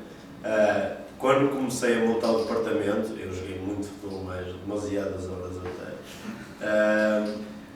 Aquilo dá-nos skills interessantes. Por exemplo, na catalogação do talento, imagina, dizer assim, até onde é que ele pode chegar? Isso, se for uma pergunta aberta é difícil, mas quando eu tenho que gerir um departamento, eu tenho 5 ou 6 pessoas a mandar-me informação, convém eu ter uma forma de o avaliar. Então se calhar digo, ok, capacidade atual, capacidade potencial. Primeira liga, segunda liga, terceira liga, diz, mas isso é igual às estrelas do FM. Pois é, e está tudo certo. E está tudo certo com isso. Portanto, não, mas acredito que se estivesse a trabalhar numa primeira liga, que se calhar compraria o jogo para ver mercados periféricos. A senhora, começa-me aí um save na Eslovénia e vê lá quem é o melhor jogador. Porque é gratuito, ou seja, não tem que ir à Eslovénia e dizer, este aqui é o jogador com mais potencial do campeonato esloveno. E eles se calhar iam pegar, abrir o Scout e a ver as estatísticas. E, olha, faz sentido, em termos de estatísticas. Vamos lá ver o jogador. Portanto, não usamos, mas ajuda porque formatou uma geração. Mas o Football Manager, tal como o FIFA, tem um problema. Que é, também formatou uma geração para achar que os jogadores com 25 anos são velhos. E este é o problema. Eu não sou muito mais velho que vocês, não é? Mas a verdade é que a geração do FIFA e do TikTok, do Instagram e do FM não vê jogos de 90 minutos. Já não aguentam estar 90 minutos a olhar para a televisão. Vem o resumo dos golos e as melhores fintas. São vídeos de 2 minutos. Já não têm capacidade de ficar retidos. Vão ao estádio e aborrecem, estão no Instagram. E isto também é um desafio para um scout. Vai lá, ver assim faz exemplo, mas não toques no telemóvel. Está ali, 90 minutos. Não há nenhum gajo que dê um chute numa bola, mas tu estás ali a olhar para ele. Esta geração, não querendo descolar nem criticar, nós achamos sempre que a geração anterior e a seguinte são melhores ou piores. Mas a capacidade de retenção, de atenção é muito mais baixa. Mataram os jogadores acima de 25 anos porque já são velhos. Olham para, mas ele só tem não sei quanto no FIFA. Deus, o jogo no FIFA é que se ele tem 99 de velocidade passa por todos. Mas o que é isso da velocidade? É que depois o scout é rápido, mas corre na altura certa. Para onde é que corre? E a partir dos 75 minutos, quando está cansado e já não tem oxigênio no cérebro, as pernas andam e o cérebro não. O que é que ele anda a fazer? Que isto ser rápido, não é? É tudo muito vazio. O problema do Football Manager do FIFA é esse. Trouxe uma geração toda cheia de dogmas. Mas atenção, tem algumas coisas valiosas na minha opinião. Eu joguei, mas fui despedido e disse, pá, não jogo mais. Não, eu não jogo videojogos, não sou de uma... Experimentei realmente jogar. Experimentei jogar. Acho que esta ideia, quando ele deu, é uma ideia muito interessante, que poderia ser utilizada. Lá está. Um especialista tem sempre ideias interessantes, porque é aquilo que ele faz todos os dias. E consegue ir buscar noutras situações, ok, isto pode-me ajudar. Acho que é uma possibilidade de ação, mas só horrível das vezes. Não sei se eu quero mais alguma pergunta. Temos uma pergunta. Com o crescimento da inteligência artificial e com as medidas estatísticas, com os números, digamos, que é uma coisa muito importante no futebol hoje em dia, vocês acham que isso vai pôr em causa o trabalho do scout, mesmo como emprego, ou da maneira como ele vai ter que trabalhar nos próximos anos? E quais são as qualidades que ele vai ter com este novo modo de trabalhar no futebol? Eu acho que, como tudo, sabem, o André tocou num ponto muito interessante, que é, cada geração tem o seu paradigma, tem as suas dificuldades e também vai ter novos inputs, ok? E o que é importante nós fazermos é, qualquer que seja a nova ferramenta que venha, que não seja a última bolacha do pacote. E tudo está para trás, está esquecido. Se vocês estudarem um bocadinho de história, como eu vos disse, isso é característico de um povo quando invadia outro. A primeira coisa que faziam, Portugal chegava num determinado país, era despojar todos os elementos de fé, ou de crença, ou de poder. Certo? Então, a questão da inteligência artificial, que está a ser muito falada, realmente, seguramente vai ter inputs importantíssimos para o nosso futuro. Importantíssimos. Mas, se nos esquecermos novamente, isto é sobre pessoas, que é com pessoas, que é com contextos, vamos errar de uma forma assustadora. Por exemplo, como estávamos a falar, eu disse que não lia jornais, não é assim, não leio qualquer jornal, não leio qualquer coisa. Ainda há pouco tempo foi contratado por uma equipa da 5ª Divisão, salvo erro, inglesa, um expert no Championship Manager, não é? Certo? Eu acho que é interessante. Vai trazer uma informação completamente diferente. Uma coisa que as empresas de top fazem, e os CEOs de top fazem quase sempre, ou algumas vezes fazem, é interagir com físicos. Mas já interagiram com físicos? Não. Os físicos, eu tenho um cunhado que é físico. Então é do género, ao fim de namorar um ano com a irmã dela, e ir à casa dele, ele encontrou-me e ligou e disse: chamas-te Tiago, não é? O Tiago era o nome do ex-namorado dela. Se fosse outra pessoa eu ficava chateado, mas como eu conhecia a pessoa, é completamente irrelevante. Ou seja, são pessoas realmente que vivem entre Nárnia e Zorro. Vivem no mundo. Isso é muito interessante, porque essas pessoas, como nós dizemos muitas vezes na gíria, fora da caixa, vão nos levar para inquietações diferentes. Por isso, voltando à questão que usaste, eu acho que seguramente vai trazer coisas muito boas, mas respeitem aquilo que já está para trás, conheçam o que está para trás, saibam como era feito. Dediquem-se primeiro a saber porque que era feito e como é que era feito. E seguramente que vocês, juntamente com essas novas ferramentas e tecnologias, vão criar algo ainda melhor. Ok? Para já, parabéns pela pergunta, porque deixaste-me aqui a suar. Como sempre, Exatamente. Eu acho que a minha opinião é muito parecida com a do António num sentido, que é: não se esqueçam que isto é um jogo de pessoas. Isto não é o Futebol Manager, não é o FIFA. São pessoas que estão ali, com problemas, com famílias diferentes. Já repeti isto 1000 vezes e não vou cansar mais com isto, mas também acho que o desafio de quem lidera este tipo de departamentos é continuar a adaptar-se a isso. Seria muito parvo da minha parte dizer assim: eles em 1980 não queriam nada saber dos vídeos, nós é que somos inteligentes porque fazemos recolha de dados estatísticos. E depois, como passaram 20 anos do que se começou a fazer isto, a dizer: inteligência artificial.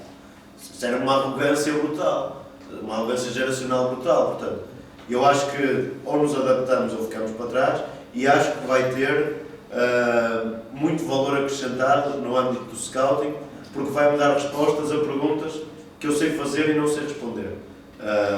Obviamente, com muitas lacunas, não é?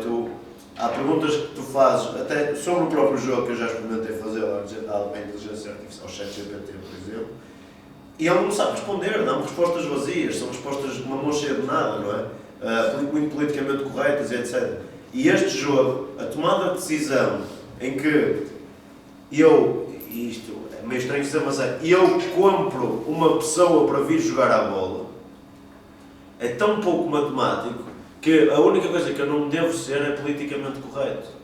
Porque eu vou ter que arriscar, eu tenho que tomar uma decisão. Ou decido eu, ou já foi. Isto, o futebol é muito rápido. E o scouting ainda mais, que é o Mundial de Sub-17. Eu tenho um scout que me disse ontem, disse: são a ponta de lança da Indonésia, 16 anos. Ponta de lança da Indonésia, não sei. Mas eu tenho a certeza que passaram 48 horas e há 50 clubes no mundo que conhecem aquele ponta de lança da Indonésia. Portanto, eu se quiser ser rápido, eu não posso estar à espera que o computador me dê uma resposta 100% fidedigna. E agora, contrato, vem para aqui um miúdo, não joga um segundo, e eu sou um burro. Ou contrato, ele rende, eu sou um gênio. E o computador não consegue ter esta tomada de decisão. O computador, ou o que tu quiseres chamar, para não ser adulto. Sim. Mas acho que é uma excelente pergunta e eu não tenho a certeza da minha resposta. Primeiro vou tentar adivinhar quem é que é o pontal sem Indonésia, não é o Arkan Kaka, mas não Sim, é. Arkan Kaka. Queres vir para o Lessa? Se puder elevá-lo, aproveita já hoje. Isto é uma máquina. É ele. Isto é uma base de dados. É o Arkan Kaka, sim. Também já ouvi falar dele. Aliás, foi muito rápido. Como é que é, por exemplo, fazer scouting em países assim, mais periféricos até do que o habitual? Como nós falamos de periférico, era a América Latina, mas nem sempre Brasil, Argentina, Colômbia, vai um bocadinho mais fora da caixa, hoje em dia para vir até ao Equador ou Panamá. Não estamos a falar de países assim, por exemplo, a falar mais de Iraque, Indonésio, Arábia. Como é que fazemos? É isso? Quais é que são as diferenças que se encontram, por exemplo, no nível do que eu vejo, às vezes, esse nível na Ásia, mais baixo até de que na América Latina, e de que maneira é que transitam os jogadores para a Europa e como é que os podem tentar fazer render? Pronto, é uma excelente pergunta e parabéns, deve ser a única pessoa, ou duas pessoas do raio de metros quadrados grandes que sabem que o meu arco é macaco. Parabéns. Posto isto, é uma excelente pergunta. Os mercados periféricos são uma coisa muito divertida, porque no início dos anos 90 era o Brasil, só, era um carregamento de jogadores brasileiros que chamam Portugal, porque o mercado é barato. Entretanto, o resto da Europa comprou em Portugal e disse, bem, eu se os comprar aqui já estão inflacionados, vou lá buscá-los à base. Depois começou-se pela Argentina, pela Colômbia, etc. É verdade, está tudo certo. Temos uma ligação histórica, colonial, aos mercados lusófonos, também ajuda, portanto, Angola, Moçambique, etc. Temos muitos jogadores, inclusive internacionais pela nossa seleção portuguesa, de origem de países africanos de língua oficial portuguesa. E o que estamos a tentar fazer é, há mercados periféricos e mercados periféricos, que é, primeiro é a cultura do jogo, diz, porque é que não se vai mais para a Indonésia? Porque na Indonésia é Muay Thai. Percebe? Ou seja, são muito poucas. Eu pergunto assim, porque é que não se contratam jogadores portugueses de ping-pong? Porque nós não jogamos ping-pong, culturalmente, percebe? Portanto, é mais por isso que é, ok, a Tailândia tem 70 milhões de pessoas, pá, mas quantas jogam futebol? E a que nível? E com condições? Vale a pena eu estar a investir, porque tempo é dinheiro. O tempo do meu scout a ver o futebol tailandês, e um jogador lá na Primeira Liga tem lugar aqui na nossa Liga 3, percebes? E depois há o outro tipo, que é os mercados que foram ignorados porque historicamente, por exemplo, quem já vi costas de futebol, quem conhece bem a história de futebol sabe, por exemplo, a Hungria, a seleção húngara foi das melhores seleções do mundo durante muitos anos. Não é? Inclusive tivemos historicamente bons treinadores húngaros a desenvolver o futebol português. E tu dizes, porquê é que não se contrata mais na Hungria? Não sei. Depois, e nos nórdicos? Pá, porque é caro, e nós somos um país que não tem esse poder económico. Portanto, é preciso ter muito cuidado quando fazemos a pergunta de porquê é que não, ou por exemplo, jogadores do norte da África, mega talentosos, porque eles vão para a França, porque são países de língua oficial francesa, a adaptação é mais fácil, Marrocos, Argélia, Tunísia. Portanto, esta globalização do jogo, e é a primeira parte da pergunta. Portanto, tirando os fatores sociais e económicos, como é que eu vejo? Vejo da mesma forma que vejo a Primeira Liga Inglesa. É o eScout, uma plataforma, por uma modalidade mais cara ou mais barata, tens acesso a mais ou menos mercados. O jogo em bruto muitas vezes não está catalogado, mas em bruto dá para ver. Portanto, é assim que nós fazemos. Obrigado. Não sei se respondi ou não. Sim, respondeu. Como é que tu sabias quem é que era o jogador? Porque eu, dentro do jogo, eu tenho que acompanhar um pouco do Mundial Sub-17. Mas porquê? Porque sou interessado em futebol. Mas viste na RTP, não é? 24 horas são 24. Viste na RTP? Na RTP Play. Sim. Foi que viste os jogos. Tenho visto o. Ou leste só notícia? Vi, tenho ocupado também. Percebes que é? Lá está, o jornalismo. É o tal jornalismo que é, tu não conseguiste ver 90 minutos do Arca Macaca e sabes quem ele é. Portanto, um scout não pode fazer isto. Que ele diz, olha, conhece o Arca Macaca, eu viste ele. Pá, ali uma cena, olha, então esquece. Se não viste, não falas. Porque é um scout, não é o trabalho dele. E depois diz, como é que temos acesso a estes mercados? Tu viste, está na RTP Play. Só não vê um Cazaquistão Indonésia, quem não quiser. Isto é acesso à informação gratuita. O Ministro seguramente terá esta opinião, que era como aqueles treinadores que é, pá, vi um treino do Guardiola no YouTube, vou fazer igual. Quem é que treinas? Inter de Mineiros. Pá, não dá. Não dá. Até igual, desculpa. Não estava a dizer. Não, eu pergunto, e o que é que fazes com essa informação? Fico para mim, não. Não, mas eu digo isto no sentido pessoal, que é gera a tua base. Vês um Excel, sub-17, pá, este gajo chamou a atenção. O que eu estive a fazer ontem foi ver que os jogadores que referenciei para uma equipa sub-23, onde é que eles estavam, porque isto não acerta sempre. Eu, por exemplo, dizia sempre, pá, os três laterais esquerdos, este aqui. E os três laterais esquerdos eram o top, era o Zé Du, era o Zé Ricardo e o outro é o Mangas, ou Calhas. Conheci-os todos do Campeonato de Portugal, certo? Mas os outros todos, e eu só falava dos três que acertei, certo? Mas esta autorreflexão ajuda-me a perceber, fazer a pergunta assim, porquê que eu errei? que é que me chamou a atenção que me levou a errar? Ou não acertar, principalmente no jogador? Ok? Ou será que sou eu ou foi o futuro dele? Mas eu, particularmente eu, que é aquilo que eu sou responsável, o que é que eu devia ter feito de forma diferente? Porque quando eu chegar a um clube e quero referenciar e quero falar com o scout, o gajo vai perceber, não, o gajo fala porque sabe, o que não sabe. Este aspecto é muito importante. Seja qual for a vossa posição, fala e não sabe. Nós não temos de saber tudo. Por isso, eu não conheço o jogador, quando me ofereci, digo sempre, não sei, deixa-me ver. Só por isso, mais no sentido, porque a resposta não tem nada a acrescentar ao que o André disse. Não sei se terão mais alguma pergunta. Acabam por ser duas perguntas. A primeira, fala-se muito da padronização do jogo, da formatação do jogador. A primeira pergunta era mais para o António, que está ligada à parte do treino. Se muitas vezes, quando tem optado por trabalhar com jovens, se nota de facto essa tendência. E a segunda, para o André, qual é a principal dificuldade? Como referiu, vai ver um jogo, identifica um jogador.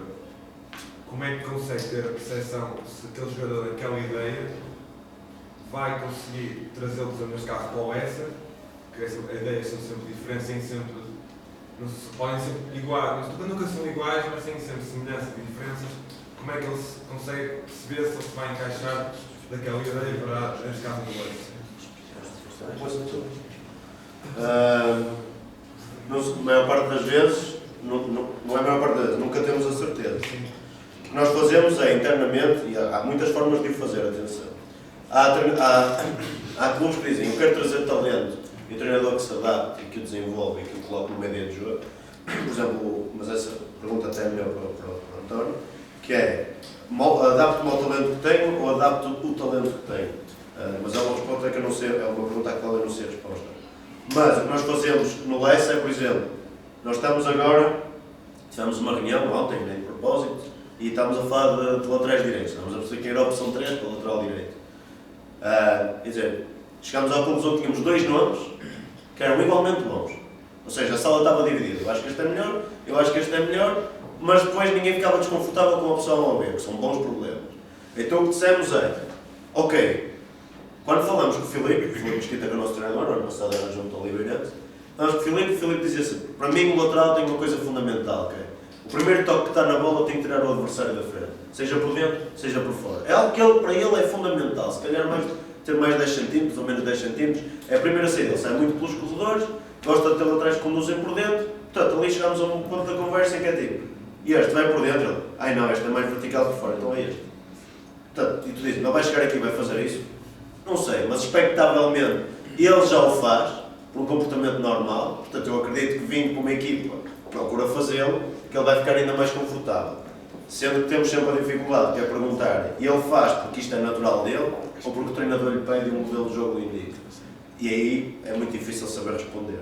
Tens que olhar para os momentos menos táticos do jogo. Sobre os padrões, às vezes nós apropriamos termos que é normal, são utilizados. É uma questão social, utiliza-se aquele termo e acha-se que é aquilo. A minha tese, doutoramento, é estudo de padrões ofensivos. Então, a primeira coisa que vos vou dizer, aquela situação da bola ser lá de trás, que o guarda-redes tocou em, literalmente, passar por 3 jogadores, dá uma situação, passar pelos defesas, passar por 3 jogadores no meio, dá uma situação de jogo, de golo, de finalização, melhor dizendo, vocês ganham o Euro Milhões, 96 exponente 26, ou seja, tem 26 zeros, acontece mais vezes isso do que vocês fazerem tal jogada padronizada. Estatisticamente não acontece, porque há tantos elementos que condicionam aquilo que é praticamente impossível. Não estou a dizer que não é impossível e que não acontece, mas há sempre uma variante ou uma ação ligeiramente diferente. Por isso, sobre a padronização, aquilo que realmente acontece são as últimas 3 situações antes de finalização. Essas sim podem ser maximizadas, podem ser padronizadas. Por isso é que vocês veem muitas vezes no treino situações de finalização em que a bola vai a uma determinada zona, entra noutra zona e dá um remate. Essas podem ser padronizadas. As outras, pela dificuldade que há no entendimento, dificilmente são padronizadas. Sobre a padronização dos jovens e do treino dos jovens, realmente, o meu trabalho, eu sou professor na universidade e tenho um trabalho espetacular. Eu dou 2 horas de aula e o que faço é observar treinadores. Quer dizer, quem gosta de treino, seja qual for o treino, porque eu vejo treinos sub-7, sub-15, eu vou ver treino, então o meu dia todo é treino, é ver jogos e ver treinos, é espetacular. E realmente notamos que há uma padronização grande, uma manipulação muito grande. Eu digo muitas vezes a gente de brincadeira, que é, o treinador passa o treino todo a dizer joga a 2 toques, e depois chega ao fim de semana e diz assume. Assume o quê? Não tem como assumir, assume 2 toques, é 2 toques. Realmente, o que era importante, eu acho que é importante criar nos contextos de futebol uma figura de um coordenador, não é nada de novo, mas que esse coordenador seja mais velho, mais experiente e que ajude a explicar aos mais jovens, porque se a informação foi feita de uma forma clara, então a gente vai aceitar. Não é? Se eu disser assim, olha, se calhar, ou se puser a pensar, se já descoberta guiadas, o que é que seja, se calhar se tu fizeres isso ou se tu fizeres isso, o que é que achas que vais ter? E se o treinador perceber, ele vai dizer, pá, isto é boa ideia. Porque todos os treinadores querem na Gênese ter sucesso. Seja sucesso, expressar-se o que é que seja, valorizar um jogador, ganhar um campeonato, subir divisão, ok? Então o que temos é que explicar às pessoas porque é aquilo na realidade pode ajudar e eles vão ter mais sucesso, vão progredir. Por isso, se eu sinto que os jogadores são altamente manipulados, eles são realmente manipulados, nós vemos a dificuldade que nós temos em encontrar uma ala que fique alguém, não é? Os alas que nós dizemos, pá, não ficam como, porque não foram estimulados muitas vezes, não é que eles não tivessem os recursos, mas a questão da criação de superioridade, com a envolvência dos laterais, ou dos interiores, ou movimentos da ruptura dos pontos de lança vão criar superioridades nos corredores, dependendo de como nós jogamos, realmente levam a que os jogadores tenham menos exposição a esse tipo de situações, ok? Nem tudo é negativo, porque também os leva a ter algum conhecimento do jogo. Voltamos ao mesmo. A gestão do tempo, a gestão do resultado relativamente ao tempo de jogo, a gestão do número de jogadores, do momento do jogo. Agora, que notamos que há uma diminuição das capacidades. Pá, exemplo simples, eu gosto de jogar com 10. Pá, porque eu gosto de ir ao jogo, ao espetáculo. Eu gosto de ver o gajo que faz uma coxa e que serve o colega. Não é que faz uma coxa e joga para trás. Por isso faço eu, certo? Mas eu acho que o jogo tem que ser espetacular, certo? Nós tivemos uma equipa, levámos na bomba toda a gente, certo? Mas há uma coisa que vocês podem ver, e é factual, nós éramos o último e éramos a equipa que mais produzia oficialmente, que jogava mais vezes à baliza. Porque essa é a minha gênese como treinador. Então eu gosto desse tipo de jogador, que arrisca, que chega lá, que tenta, que assume, pá, não temos condições, não temos estado, nós para a baliza, vamos para a frente. É óbvio que vamos expor mais, vamos tornar muitas vezes o jogo quebrado, vamos tornar um jogo caótico para o treinador, mas é um jogo que eu me identifico. E esse tipo de jogo precisa de jogadores que na sua gênese sejam pessoas que não, vamos tentar, vamos ver o que é que dá. Se é muito comum, não é. E depois há outra questão, que é a quantidade. Nós sabemos que a eficácia de um jogador é que é o valor que ele tem. Não é? Podemos produzir 16, mas temos um gajo que produz 1 e dá golo e ganhou o jogo, e este está a ganhar 1-0 e ninguém quer saber. Okay? Mas realmente notamos que pode ser daí, mas não só. Porquê? Não é só para o treinador dizer 2 toques. Se calhar é porque o miúdo está cada vez menos concentrado, se calhar é porque o miúdo é cada vez estimulado em menos meios, ou seja, só joga futebol, não anda na natação, não vai apanhar batatas, ou não vai correr atrás das castanhas, ou não vai subir às árvores, como nós sabemos, certo? Não é estimulado de formas diferentes, não é só visual, auditivo, kinestésico. Há um conjunto muito abrangente que faz com que o jogador tenha mais ou menos capacidades. A questão do ecleticismo na formação dos jovens, não é? E vocês veem que alguns jogadores de elite em diferentes modalidades nem sequer praticaram aquela modalidade até aos X anos de idade. Depois são sucessos porquê? Seguramente uma questão que é mais importante para pessoas, que ele tinha paixão por aquela modalidade. E depois tudo o resto, só dinheiro. Por isso acho que é uma questão muito abrangente e que não se limita só efetivamente ao treino. O treino, claro que sim, porque é ali que nós perdizemos, é ali que ensinamos, perdemos muito será o futuro, mas há mais questões diferentes. Até de personalidade. Não é? Eu digo muitas vezes isto, eu pessoalmente tenho dificuldades em interagir com os alas, os bons alas. Porque os alas são pessoas criativas, pá. E eu sou um gajo de trabalho. Então a minha linguagem de comunicação é completamente diferente. Então a minha relação com os alas é muito porque eu não entro no mundo deles. Percebe? A personalidade é completamente diferente daquela que eu acredito. Eu relaciono-me bem com quem? Com os médios, sou gajos de correr, trabalhar com os centrais, os laterais, certo? Não estou a dizer que me relaciono mal com eles, mas como eu tenho esta limitação, isso eu reconhecer a minha limitação, porque a minha forma de pensar o mundo, de ver o mundo é diferente, a minha gênese relacional com a ala é uma coisa muito, quase até surrealista. Acho que temos que perceber que são pessoas diferentes na gênese. Os bons são diferentes. Da forma que eu e tu temos de resolver este problema, se calhar para uma ala, que é uma pessoa que faz diferente, era pôr-se pé em cima da mesa e explicar que achava que devia ser. Não é? E na realidade são as que nós gostamos, por isso depois não os podemos é castrar. Não é? Por isso é que a minha relação, como se calhar depois eu, na gênese, vou tentar condicionar ou direcionar, então eu percebo quem sou e depois se calhar é melhor estar aqui a ti calado, para tentar gerir o que é realmente fundamental, mas o que é dele deixa estar. O resto que é dele. Obrigado. Tenho mais uma pergunta. A minha pergunta vai um bocadinho mais para o que é ser scout. A minha pergunta é mais direcionada para a profissionalização da profissão de scout. Eu tenho alguma experiência dentro da área e sinto que existe algum desinvestimento na área. A minha pergunta, porque de certeza absoluta que ambos têm mais conhecimento e mais contactos que eu, é existe uma diferença entre o querer e o poder. Vai-se fazer investimento ou apenas se quer? Mais um nível superior, porque eu acredito que querem fazer a nível inferior, mas não existe possibilidade. Por exemplo, uma iniciativa que eu achei muito piada e acho que foi muito inteligente foi o que fizeram na Geórgia no Dinamo de Tbilisi, não sei se conhece. O que o Mika fez lá foi pegou em 30 pessoas do LinkedIn que gostavam de ser scouts, criou uma base de dados a partir disso, pessoas que estavam responsáveis pela Venezuela, outras pela Peru e em aspas, e criou uma grande base de dados, só recrutou 2, é verdade, mas a partir daí ficou com inúmeros jogadores. E a minha pergunta é, acham que vai-se fazer o investimento ou apenas se quer? Eu acho que se vai fazer investimento não vai dinheiro, começa por aí. Não é só uma questão de querer, lá está, é poder fazê-lo. Às vezes não é falta de vontade, é não dá. E depois o scouting tem uma questão. O scouting, e tudo na vida, na verdade, que é, eu agora não dava as minhas chaves de casa ao António. Conheci-o agora, parece-me um gajo porreiro, mas eu vou dar as minhas chaves de casa.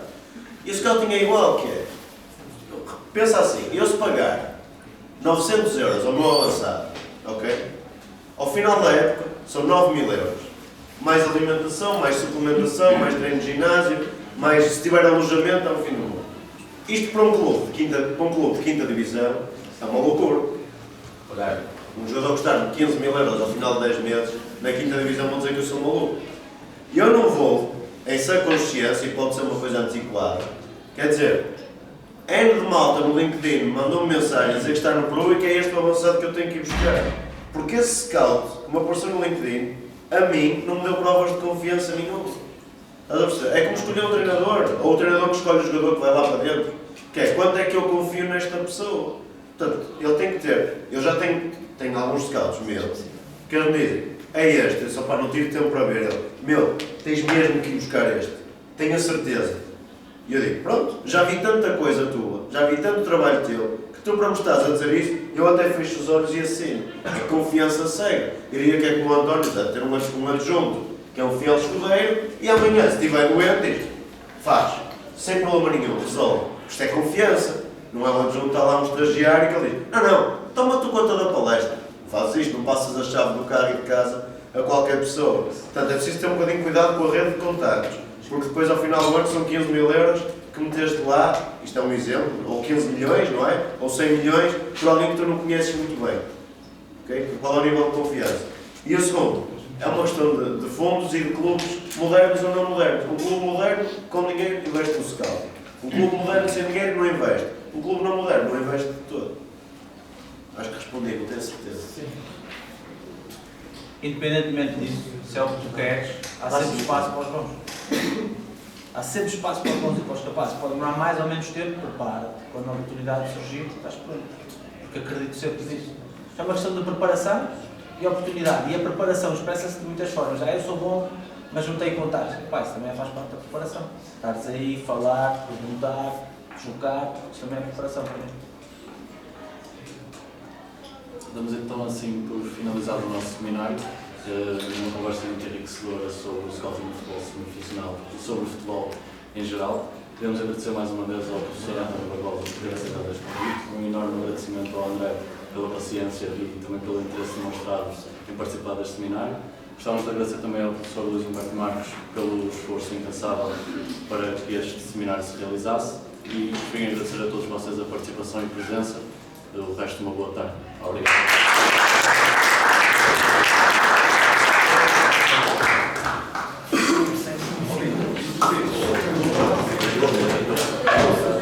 Olha,